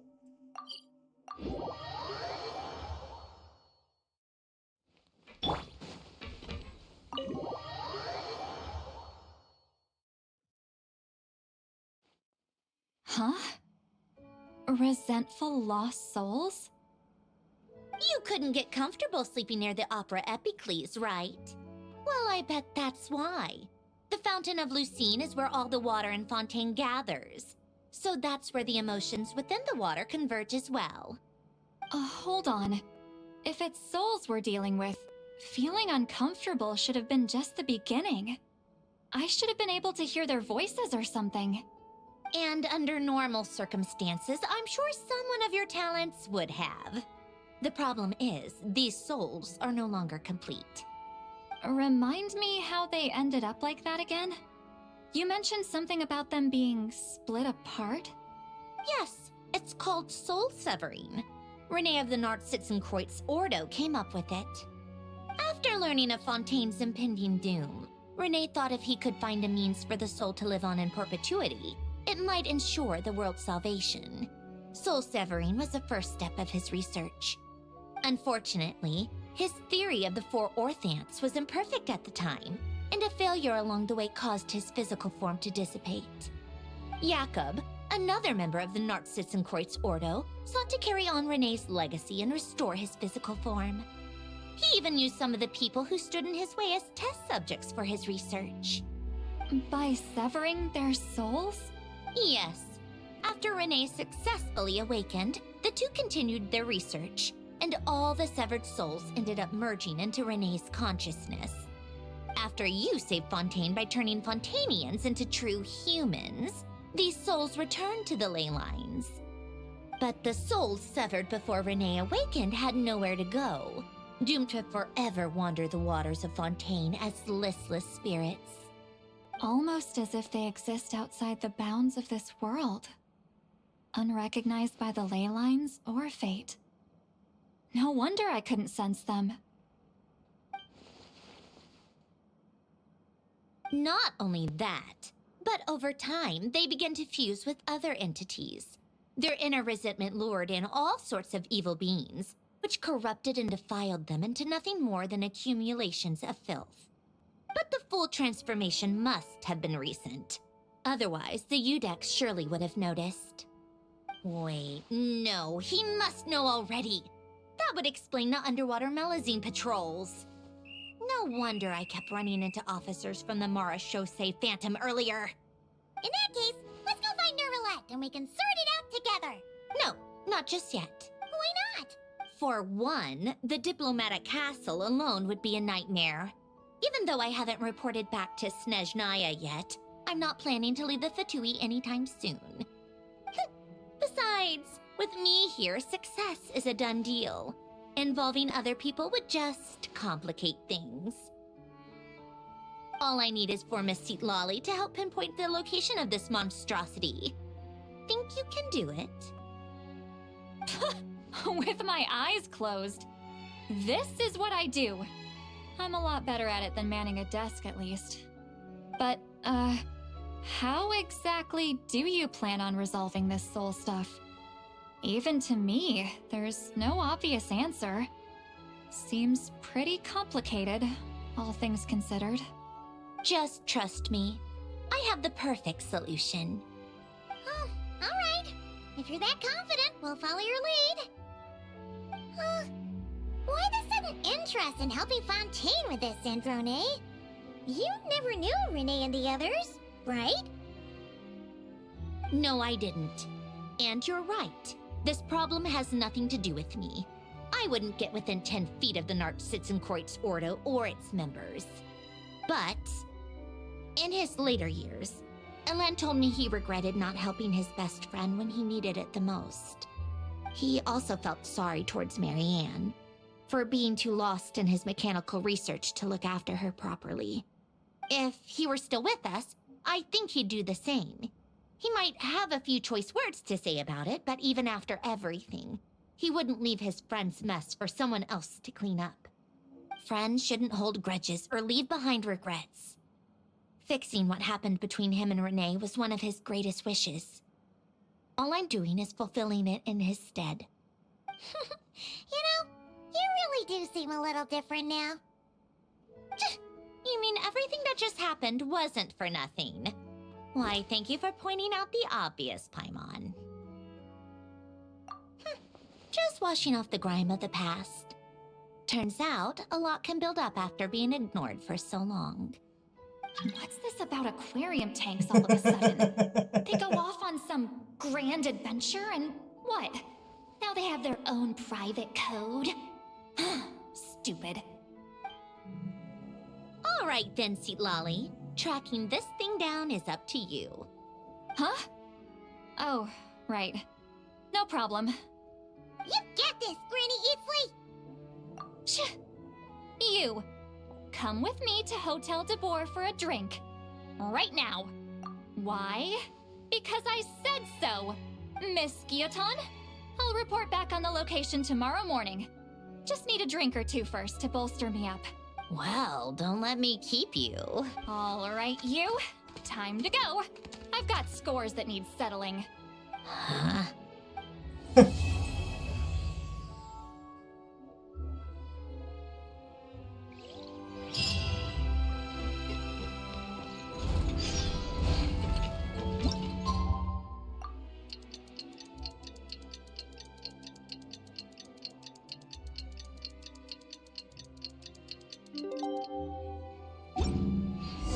Time to meet up with Sandrone!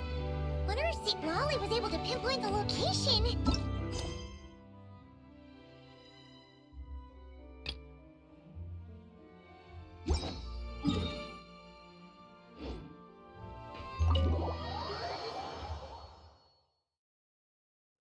Well, we should know soon.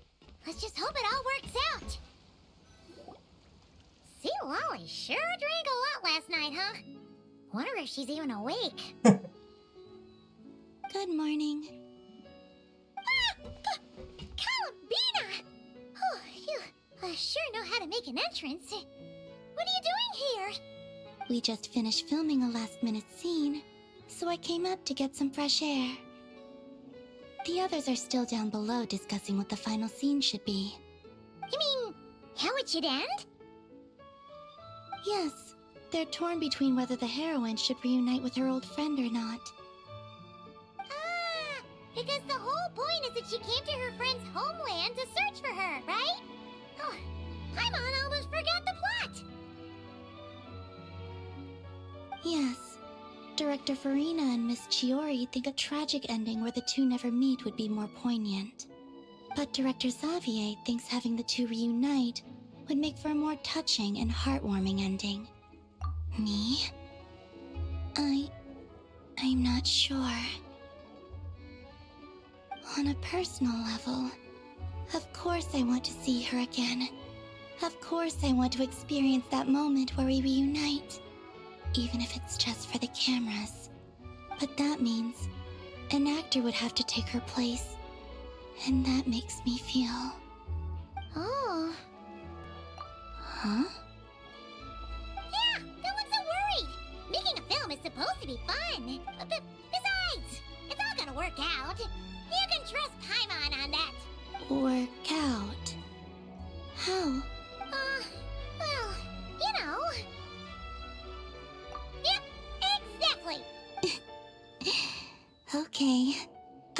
trust you. I'll just focus on having fun for now. Well, well, look who we have here. Traveler and Paimon. Oh, the lighting specialist and clapper loader that never were. Yeah. We kinda went AWOL, didn't we? Sorry about that. Seriously, don't worry about it. Everything's going smoothly on our end, so just do what you need to do. You seem to be in better spirits now, Miss Columbina. I apologize if our earlier discussion put you on the spot. It's okay. I'm fine now. The Traveler and Paimon talked me through it. So, what are your thoughts on the ending then? Should we have them reunite or not? We should tie everything up in bows. Huh?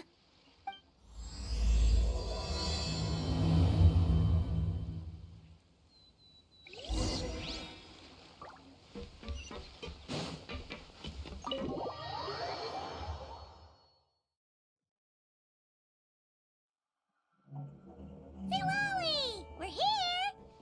Oh, right on time. Well, yeah. We weren't the ones who drank our weight in alcohol yesterday. What? Are you suggesting Granny can't handle her liquor? It takes a lot more than that to get me drunk. Really? 'Cause, you stopped making sense after a while. Did I? Huh. News to me. I didn't say anything too crazy, I hope. Let's see. You spent half an hour bad-mouthing Auroron, half an hour complaining about work, an hour talking about light novels, and, Paimon kind of fell asleep after that. Are they gone? Oh, the crew? Yeah, we bumped into them on the deck, but they just left. Wait, but now that everything with your core is sorted out, what's stopping you from seeing Columbina? She misses you a lot. I just want to deal with this mess first. Besides, this is a perfect chance to make her jump for once. I have to plan it out more. But enough about that. Were you able to pinpoint the location of our target? Of course! When Granny Eatsley promises something, she delivers. Great, let's see. The Morte region. Wait, this is the Tower of Gestalt. The place the souls were severed. Is that the source of the resentment? Or is it the Narcissenkreuz Ordo in general? Let me come with. This thing's movement isn't fixed. If it's not at this location when we get there, I can use a ritual to summon it. You've already gone to more than enough trouble. I don't mind. These old bones have nothing better to do anyway. Summoning a spirit isn't going to do me in.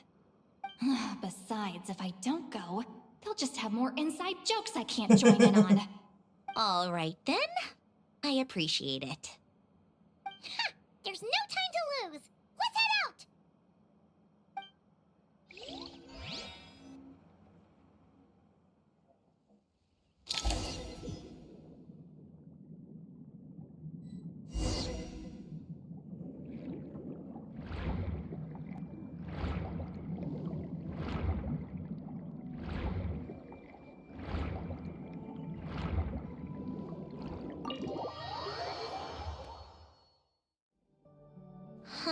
No sign of it so far.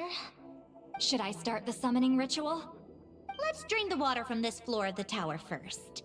It'll make it easier to move around. Wait, we can do that? Of course. Alan and Renee both saw the future that awaited Fontaine and even shared a few methods for waterproofing buildings. The principle behind it is, not important. Just unlock the mechanisms in the order I tell you.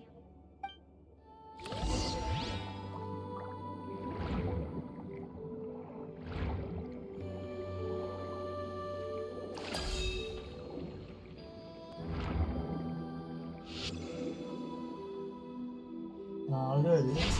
Oh, yeah.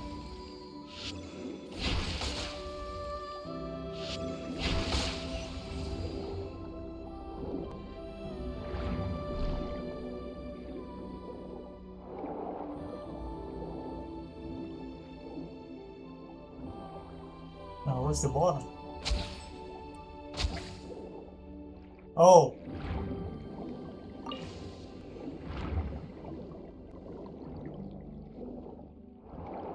How do I do this again? Wait, what?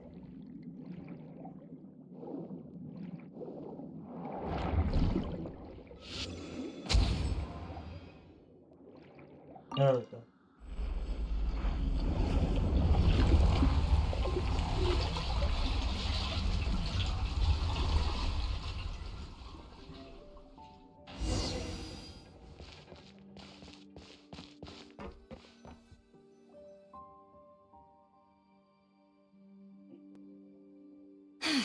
Ready? Yeah, when this thing appears, I'll try talking to the souls inside. But more than likely, they've already been driven to madness. If communication fails, we'll have a battle on our hands. In that case, Paimon better find a hiding spot.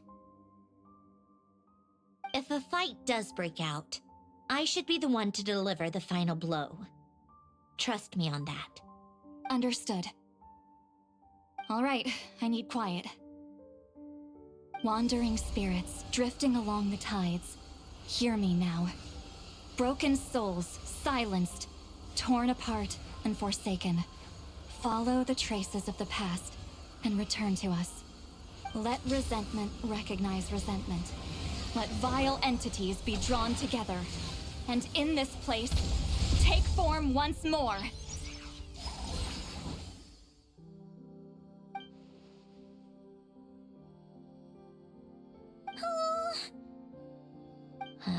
What now? Is that it? This is exactly why I deal in math, not magic. How are we supposed to know what stage the spell is at? It's like there's no logic to speak of. Mechanical science is so much easier to...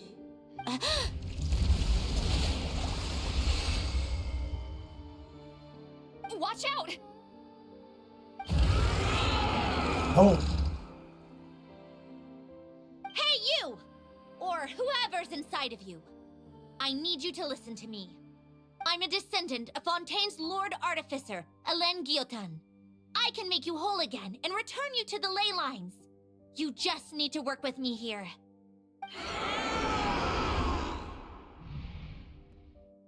Citrone! Guess not. Looks like talking this out is off the table. All right, plan B. Time to blow off some steam. You're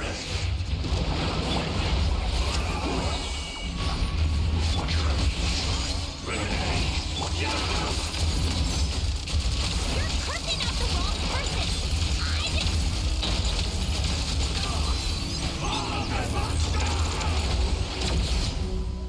Most of them already did. But you still have a chance to return to the ley lines and reunite with your family. Work with me!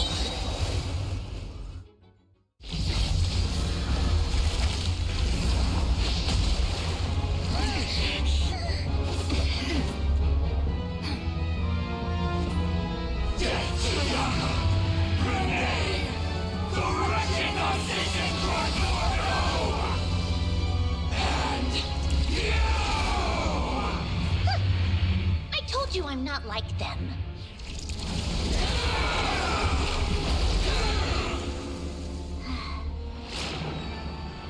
I'm stronger. Inverted. World formula. Reversion.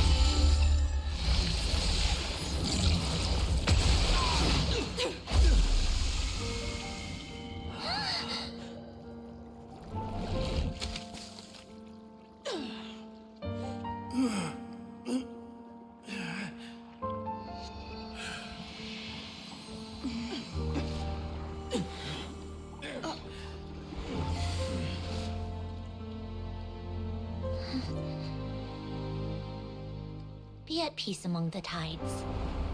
Lost souls.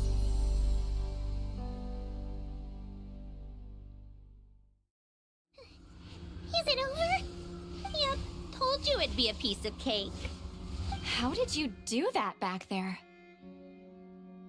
That creature was nothing special.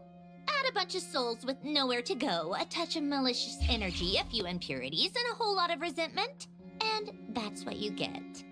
All I did was separate the original souls from the rest of the filth, allowing them to be accepted by the current rules of the world. The principle behind the world formula is divergence. Starting from a point of origin, it deconstructs and reconstructs the possibilities of the world to find certain answers. So, it would follow that reverse calculating the world formula allows us to achieve convergence and restoration instead. Using a numerological array, I was able to do just that. It's similar to the concept of homological reduction in mathematics. I reduced them to the basic fundamental essence of their being without changing their underlying nature. That meant... never mind. Judging by all the blank stares, I'm guessing you don't actually care. I think I finally understand how Outlanders feel when I ramble on about shaman stuff. Point is, it was super impressive! You really are amazing, Sandrone! You're just realizing that now? Ahem. Enough about that. We should get going.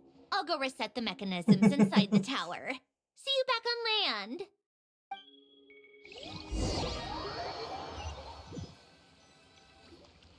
Well, that's one old mess for the books. Glad to have that over and done with. Feels nice to do a good deed every once in a while. You helped everyone out a bunch and not cry too. Kinda seems like you're just a good person at heart. I wouldn't be so sure. I'll be heading back to the VIII soon enough. You two are too trusting sometimes. Fine. Just don't say I didn't warn you when it comes back to bite you. Well, where to next? Back to the ship? Yeah! Your personal business, the Narcitsan Corates thing, it's all resolved. That means you can see the people that need seeing now, right, Sandrone? Everyone's gonna be so happy you're back! You wouldn't catch me dead admitting to this before, but... yeah, I really have missed everyone. Columbina's a special case, though. This time, I'm definitely getting her back for all her annoying antics over the years.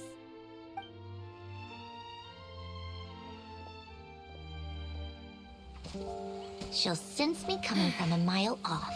How am I gonna...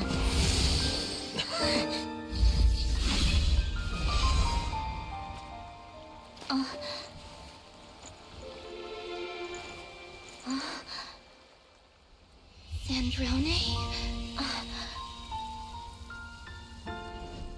Is it really you? You're back? You didn't tell me. You avoided me. Why?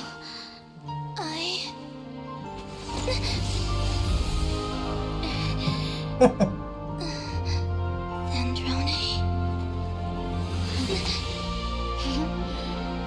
Now we're even. I missed you so much.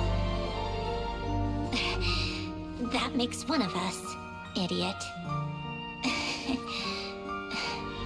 I'm here, Columbina.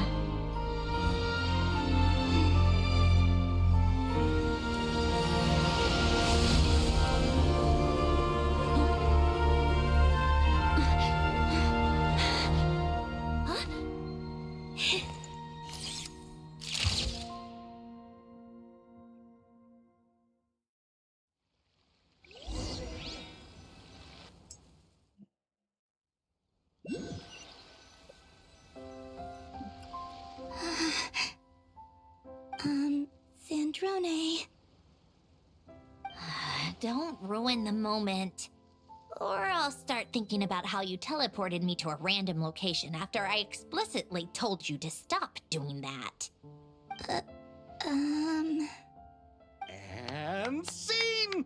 Bravo! Bravo! We got it! This is exactly the ending I was hoping for.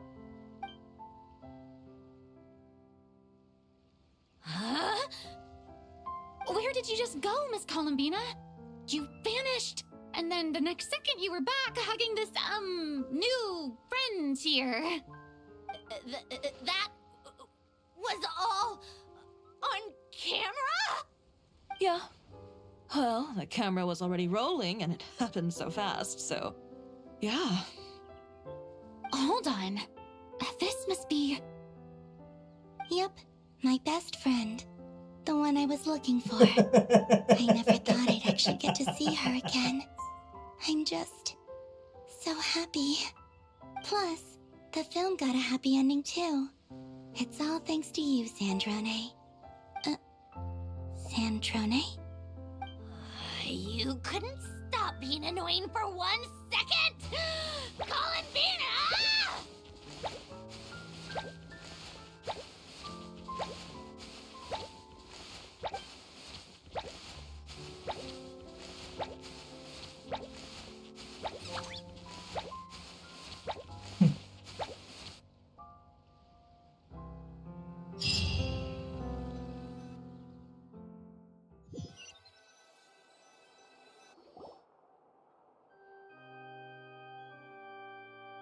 Here's the film.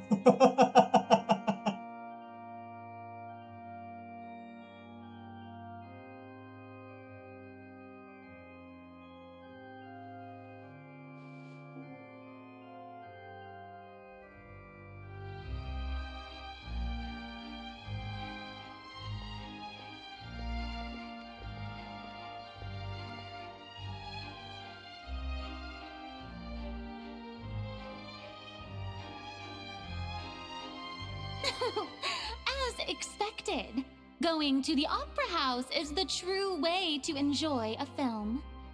You get to see the audience's reaction in real time, too. The ending seemed to be received quite well. I can't believe you let us include that in the final cut, Sandrone! You even agreed to help us reshoot a couple of shots. Thanks a million. Most of it was caught on camera already, so it's not like I had much of a choice. Besides, the film I'm in is going to be anything less than perfect. What are you laughing at? Nothing. It was just interesting to see us on screen together. I'm glad this moment is going to be preserved forever. Just a pity we didn't take home the Farina Award this time around. Well, artistic films can rarely compete with commercial ones. You should have prepared yourself for this the minute you changed the script. True. Oh, did I hear someone mention the Farina Award? Come on, don't gloat! I won't. Our crew winning the Farina Award was a team effort after all. Costume design, script adaptation. Ooh, and the practical effects were so realistic. The flames and explosions even made me jump while we were filming. A lot of the effects were based on actual items the Special Patrol confiscated from criminals. Who knew they'd serve another purpose, right? But it turned out amazing! Really brought the thrilling scenes from the novel to life. Fontaine's film industry is seriously impressive. Which film did you vote for, Silali? Isn't it obvious? Great Detective Herlock, of course! That's the whole reason I'm here! You all should be proud, though. A lot of critics are saying really good things about your film, too. Longing and loss, searching for something even after it's gone. It's a film that makes you think about life and how important it is to explore those themes. Well, that is what the art of storytelling is for. Watching a film with friends is so much fun! There's so much to talk about! Ooh, let's throw a celebration later then! We're all old friends! Oh, we could find a place and chat to our heart's content! How about the Winglet? That's perfect! Friends and family are more than welcome too. So if you want to bring people, don't be shy. You all can head over first and make yourselves at home. I'll bring over some refreshments in a bit. I just have one more stop to make first. Can I come? Us too? Fine. Not like you'd listen if I tried to stop you.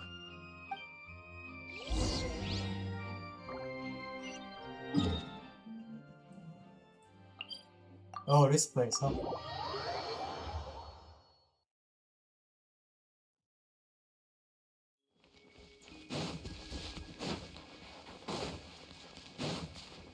Oh, it's upstairs.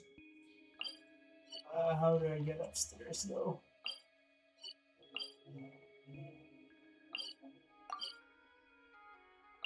Probably here.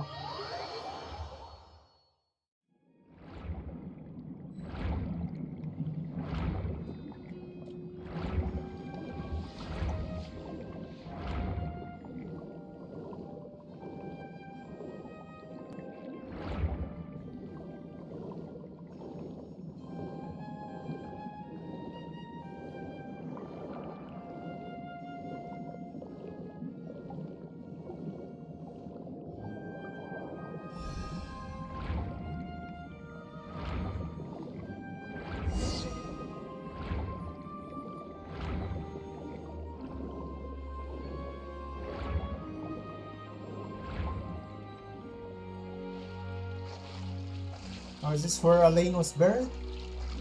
Probably.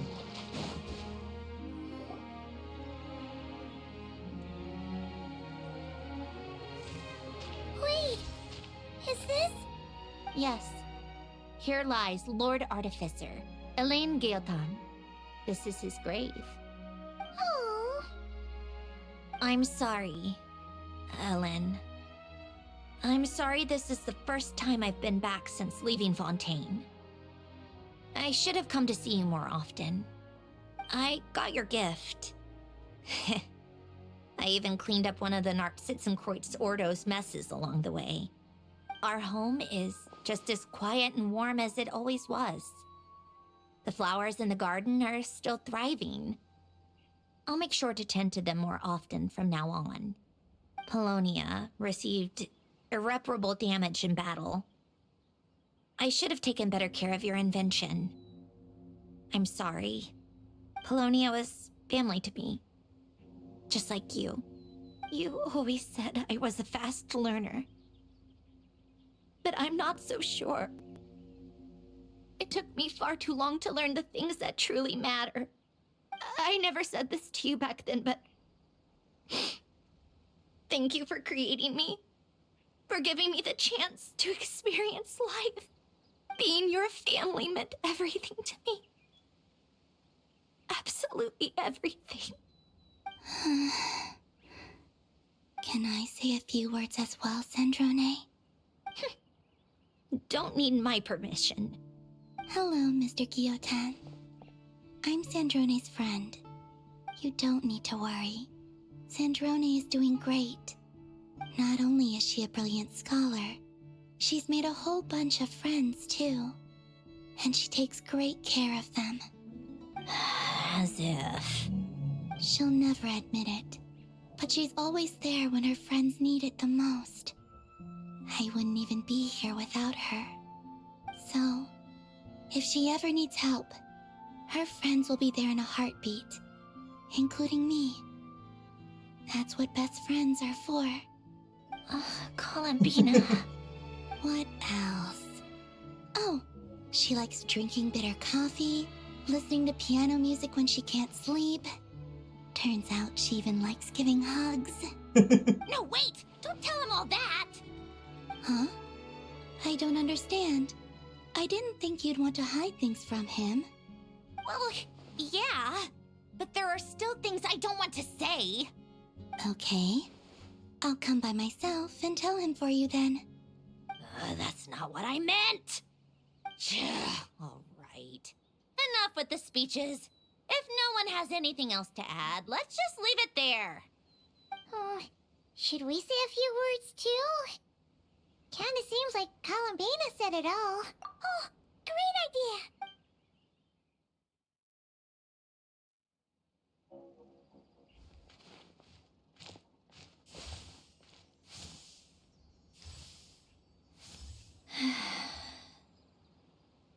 Goodbye, Ellen.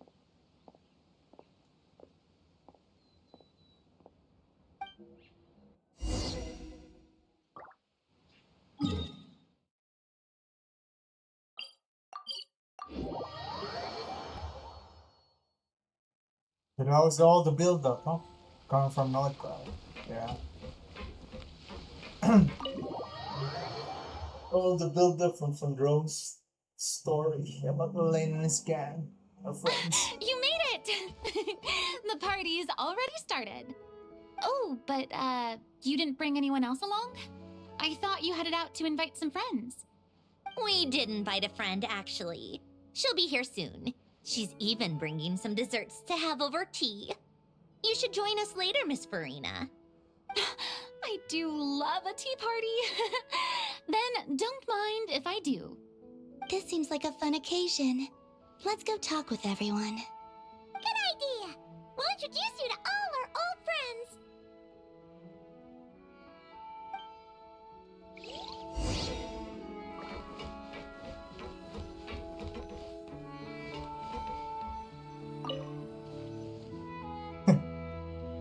Granny Aidsley, you're really not going to let us borrow these cute little stuffed toys for our magic show? First of all, Seat Lalin and Aidz Papa are Chi-Chi meal. They have inauspicious stars sealed within them, and they're my helpers, not toys. But the Grin Malkin Cat and Boggle Cat box are Linny and Lynette's helpers. And they still make good partners on stage. Agreed. We've never had a Chi-Chi meal pop out of our hats before. It would be quite the surprise. I think the audience would love it. If this was the Masters of the Night Wind, these kids wouldn't have even had the guts to say my name, let alone pester me like this. I'm terrible at dealing with requests like this. Oh, Traveler, quick, save me! You think you're so funny. Lady Sandrone, Lady Columbina. Hello. Don't look at me like that. I don't have any mechanisms for you to break. Don't be fooled by my sister's demeanor, Lady Sandrone. She's just as delighted as the rest of us to have you back. Well, I suppose when I'm not so busy, I could find some time when Arlecchino is around and bring over a few gifts to the House of the Hearth. You're too kind, Lady Sandrone. I'm sure just your visit alone would make Father more than happy. I just need to borrow them for a bit. I'll pull them out of my hat, give them a quick hug, then give them straight back. When did hugging become a part of it? Oh, I could lend you pair, so you have something to hug in the meantime.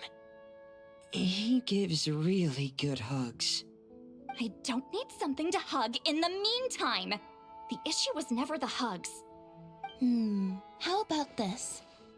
You can have 2 VIP tickets right next to each other. Excellent view.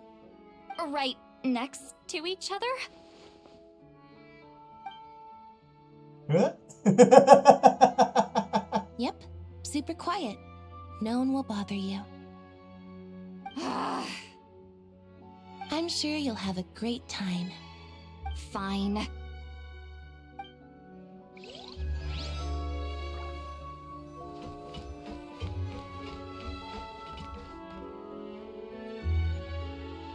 Wait a second! Mr. Baptiste and Veronique! You're here! Friends of yours? Veronique is the prop manager for Musketeer Pictures, and Mr. Baptiste is the author of The 2 Musketeers. Yeah, former prop manager.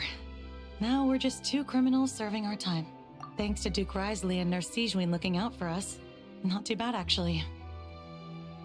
You make it sound like I'm giving you special treatment.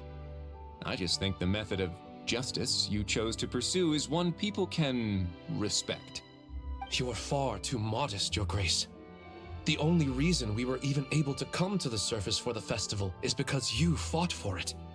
It's also just good for the physical and mental health of the prisoners in general. Anyway, I suppose I have you to thank for keeping the winglet in such good shape. I never knew she could look so striking. I didn't do anything special. It was mostly the Traveler and the others. Don't sell yourself short, Miss Guillotin. You are the current captain, after all. In light of that, I have to ask, do you mind if I leave up some of the installations so the people back at the fortress can also enjoy the aquarium? Huh? Like I said before, I just think it would be good for the inmates who clean and maintain the winglet to see their work put to good use. Besides, maintaining an aquarium is sure to be a lot more interesting than scrubbing rust off the walls and deck. Of course I don't mind. I'm grateful you even want to keep it. Great. Then it's decided. That's amazing, Sandrone. We should go hang out at the Fortress of Meripede later, then. You do know you just invited me to hang out in prison, don't you?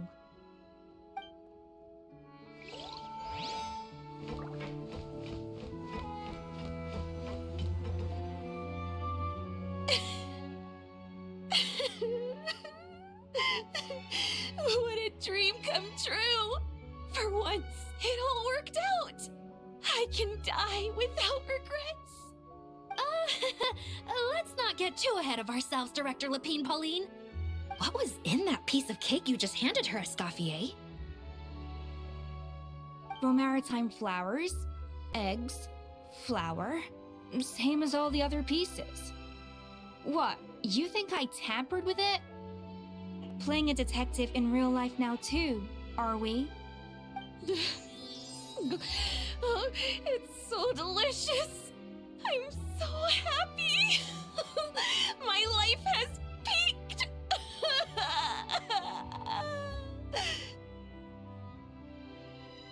Miss Lapine Pauline, look who I brought! Master! Wait, what happened to your face? Why are you crying? Never mind my face. Here, let me introduce you. This is Miss Charlotte and Miss Escoffier. Things are sounding lively over here. Oh, look who it is! Perfect timing. I was so busy with the shoot, I feel like we barely got to talk. And the elusive Miss Guillotin.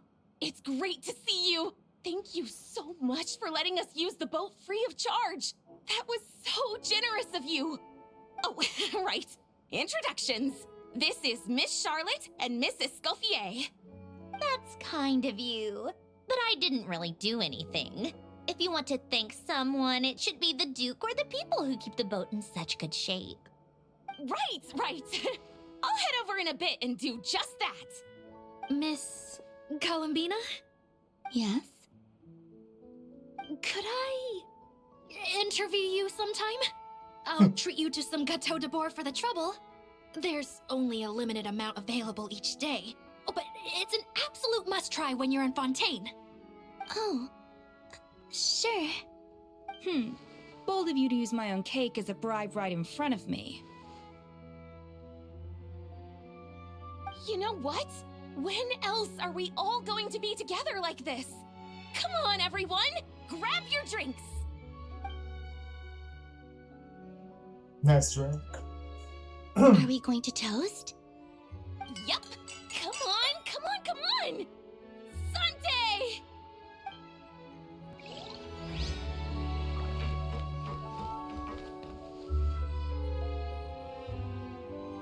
You made it. Sorry for starting the celebrations without you. No worries at all. We're just glad everyone's having such a great time. Oh, right. You've probably seen them around already, but let us introduce you for real. This is... Miss Columbina and Miss Guillotin, right? Oh, we saw the film you were in. It was so touching. Yep. This one started bawling her eyes out right next to me in the theater. I know. I didn't bring nearly enough tissues. Thanks. We saw your film too. I memorized all your names. Oh, guess we can skip the introductions then. Our effects were pretty over the top, right? Some of the extras in the big scenes were actual members of the Spina di Rosula. So basically, your contribution was creating realistic-looking chaos. That wasn't the only realistic aspect. Miss Chevreuse and Miss Emily were also kind enough to lend their expertise on criminal investigations and forensics. Oh, it was nothing. I was just honored to take part and help out. Wow! No wonder your film turned out so good! You basically had an expert in every field. Talk about a stacked crew! Oh, speaking of, want to join in on a round of tabletop troupe later, Miss Columbina and Miss Guillotin? I mean, what better place for a party than a party? Here we go again. That sounds interesting. Yes! Persuasion successful! What about you, Miss Guillotin? I guess one round couldn't hurt. Critical success!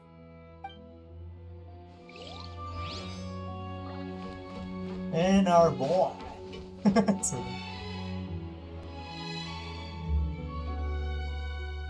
Nervalat! You came to the celebration too! Yes. I can only hope my presence does not make anyone ill at ease. Who's this? All right! This is Nervalat, the Udex of Fontaine. And this is Columbina and Zendrone. Greetings. Hello. These two must be the Fatus and former Fatus related to the recent incident in Nodcry. I read about them in the diplomatic report. The Udex? Oh, the dragon that cries a lot. Oh, well. Jeez, Columbina. That's your takeaway from all those Fatui meetings? Seriously? Is that truly how I'm portrayed in the Fatui's intelligence? You must put a lot of people in prison then. Well, it would be more accurate to say I pass judgment on their crimes. All trials in Fontaine strive for fairness and justice, so as to avoid imprisoning the innocent. So, only the people who deserve it get sent to prison. Well, deserve is quite a subjective metric, is it not? At the very least, I can promise that in every trial over which I preside, I make every effort to deliver a fair verdict. Oh,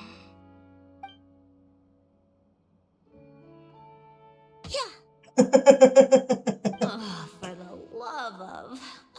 What is she doing now? You seem like a good dragon. Not the kind that throws people in prison for no reason. I think we can get along just fine.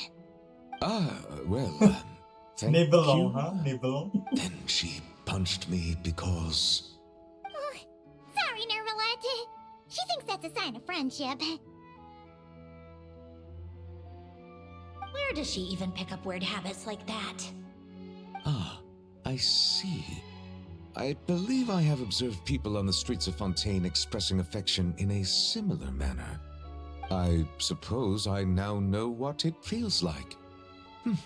Yes, quite abrupt.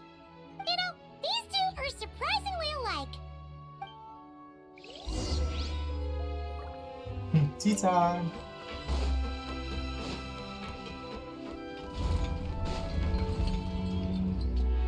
Well, it's been quite some time since the three of us gathered to drink tea like this. Yes, but your tea is as good as ever, Zendrone. Of course it is. The pastries you brought aren't half bad either, Arlecchino. I'm glad to hear it. Are they to your liking, Miss Farina? If I remember correctly, this particular cake is your favorite. Yes, thank you. The tea and pastries are absolutely delicious. I can't believe I'm casually sipping tea with 3 harbingers. Or are some of them former harbingers? Who knows? Due to diplomatic reasons at the time, our last tea party was rather tense, wasn't it, Miss Farina? You have my apologies. But this is simply a casual gathering of close friends. So I do hope you can relax and enjoy yourself. Of course. I appreciate the hospitality in both cases. Next time, let me be the one to treat all of you. I'm sure we'd all be delighted to have you join us more often. The same goes for you two. More plans for Of course we should do this again! We've all been through thick and thin together by this point. This is nice, Sandrone. It reminds me of the happy times back in Snezhnaya, when things were so lively. Yeah. To be honest, I never thought these gatherings would feel this lively ever again. Well, I think I speak for all of us when I say we're truly glad you're back, Sandrone. Me too. I've realized that holding on to what matters doesn't just mean protecting what you already have. By reaching out and striving for something new, you can gain much more than you think. No, that certainly doesn't sound like something the old you would say. Well, I'm only going to say it once, so don't get used to it. Who knows? Perhaps your tea parties will only get livelier from here on out. Once you return to the Fatui, we'll have more opportunities to keep in touch in any case.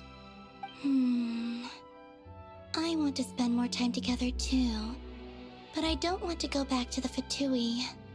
Well, Notcry isn't too far from Snezhnograd. It shouldn't be hard to find a place where we can all get together. Oh, and then I can sing for you, or put on some of your favorite music, just like the old days. Speaking of music, I spotted a mechanical piano below deck. Is it yours, Miss Guillotin? Yes. Reclaimed, I suppose you could say. Why don't you play something for us? Huh? In front of all these people? Yes, why not? You play so well. Yeah, come on! Just a little, please? For the love of... Fine! One piece, and that's it.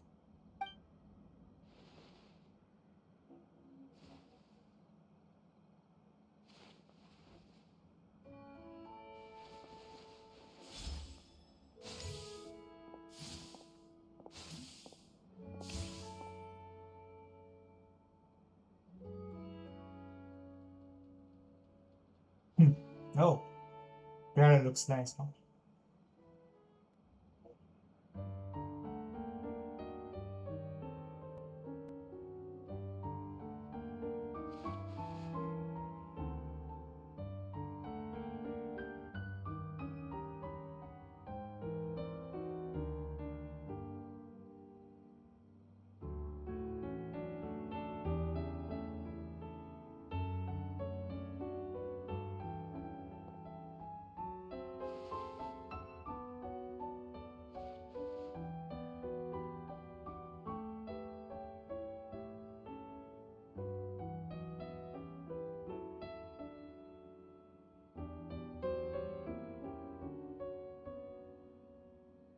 It's like the good old days, huh?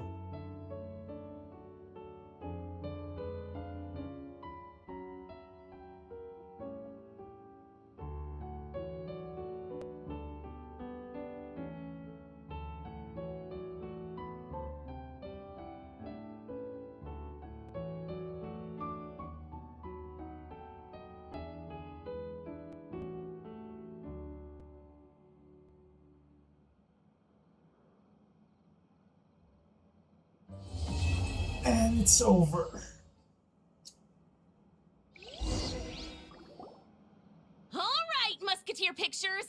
Everyone ready? I'm not sure I should be in this one. Of course you should. You might have primarily helped out another crew this time, but you're still a member of Musketeer Pictures. All right, thanks. I'll still stand a bit off to the side, though. Can I be in the picture too? Of course, Miss Veronique. I would have loved to have you in the last one, too, if circumstances had allowed it. Thank you, Director Xavier. Do I really have to be front and center? You're one of the lead actors! Of course you do. Nervous, Sandrone? No. All right, look at the camera. And 3, 2, 1. Musketeer Pictures! Nice. Oh, looks like Arlecchino's here. Come on, Columbina. Let's go have ourselves a tea party.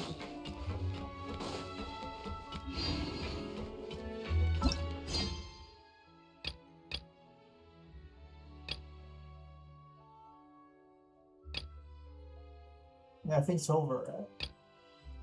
Yep.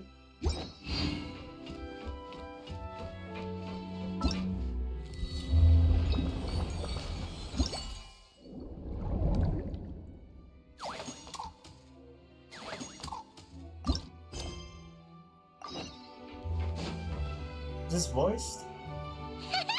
Paimon's having a bunch of fun filling up this aquarium. Since Sandrone doesn't mind, we should definitely catch some more fishies.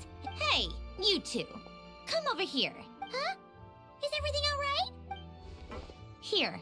This is for you. What is it? It's an underwater mobility device I've been working on. Huh? Wow! That's so kind of you, Sandrone. It's just a simple mechanical device. I saw the... It was inefficient. No need to apologize. The waters of Fontaine are home to more than... All right. Oh, and if you're going for a swim... Oh, it's already part of the event, huh? Yep. I might as well do one real quick. Yes. Defeat the targeted opponents?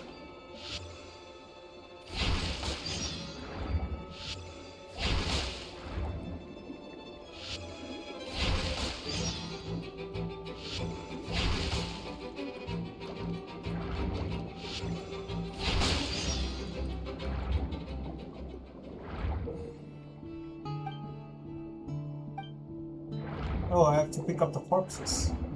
Corpses. Alright. What's the other corpse? Alright.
Oh, it's full.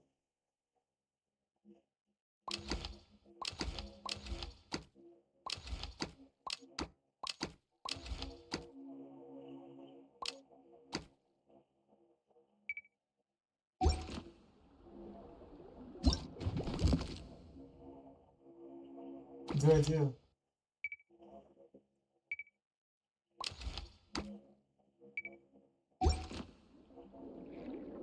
All right.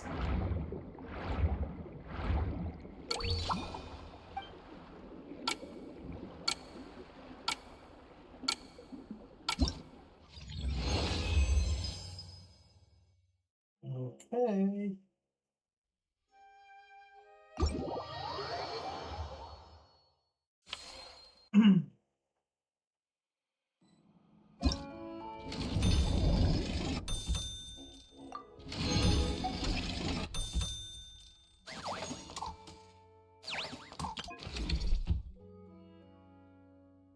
Yeah, this will take a while for sure. Yeah.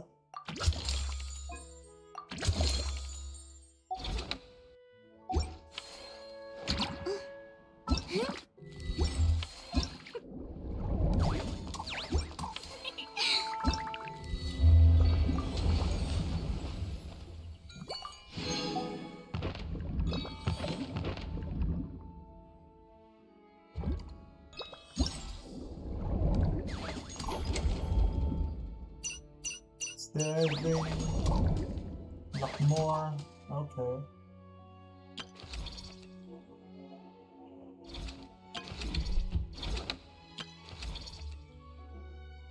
Yeah, this will take a while for sure.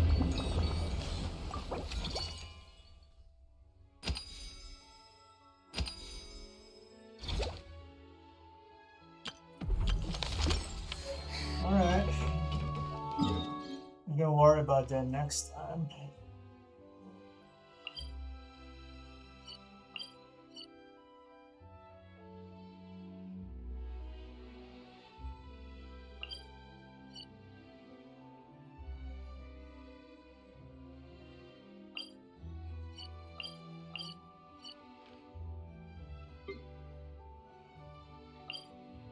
Yeah, anything else I need to check?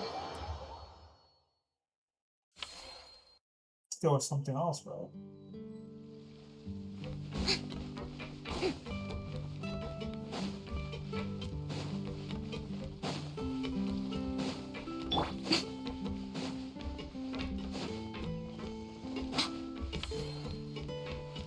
I still can't do call. Oh, it's an ongoing challenge, that's why. I see.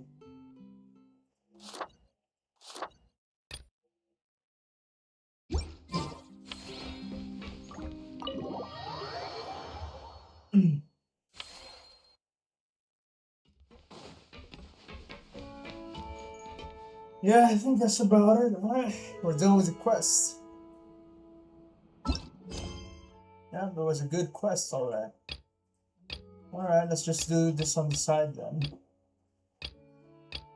Yeah, we'll eventually do the other world quest in the future. And this two story quest maybe? I don't know, before Znaya or during Znaya, who knows. Anyway, that's about it. Thank you for watching.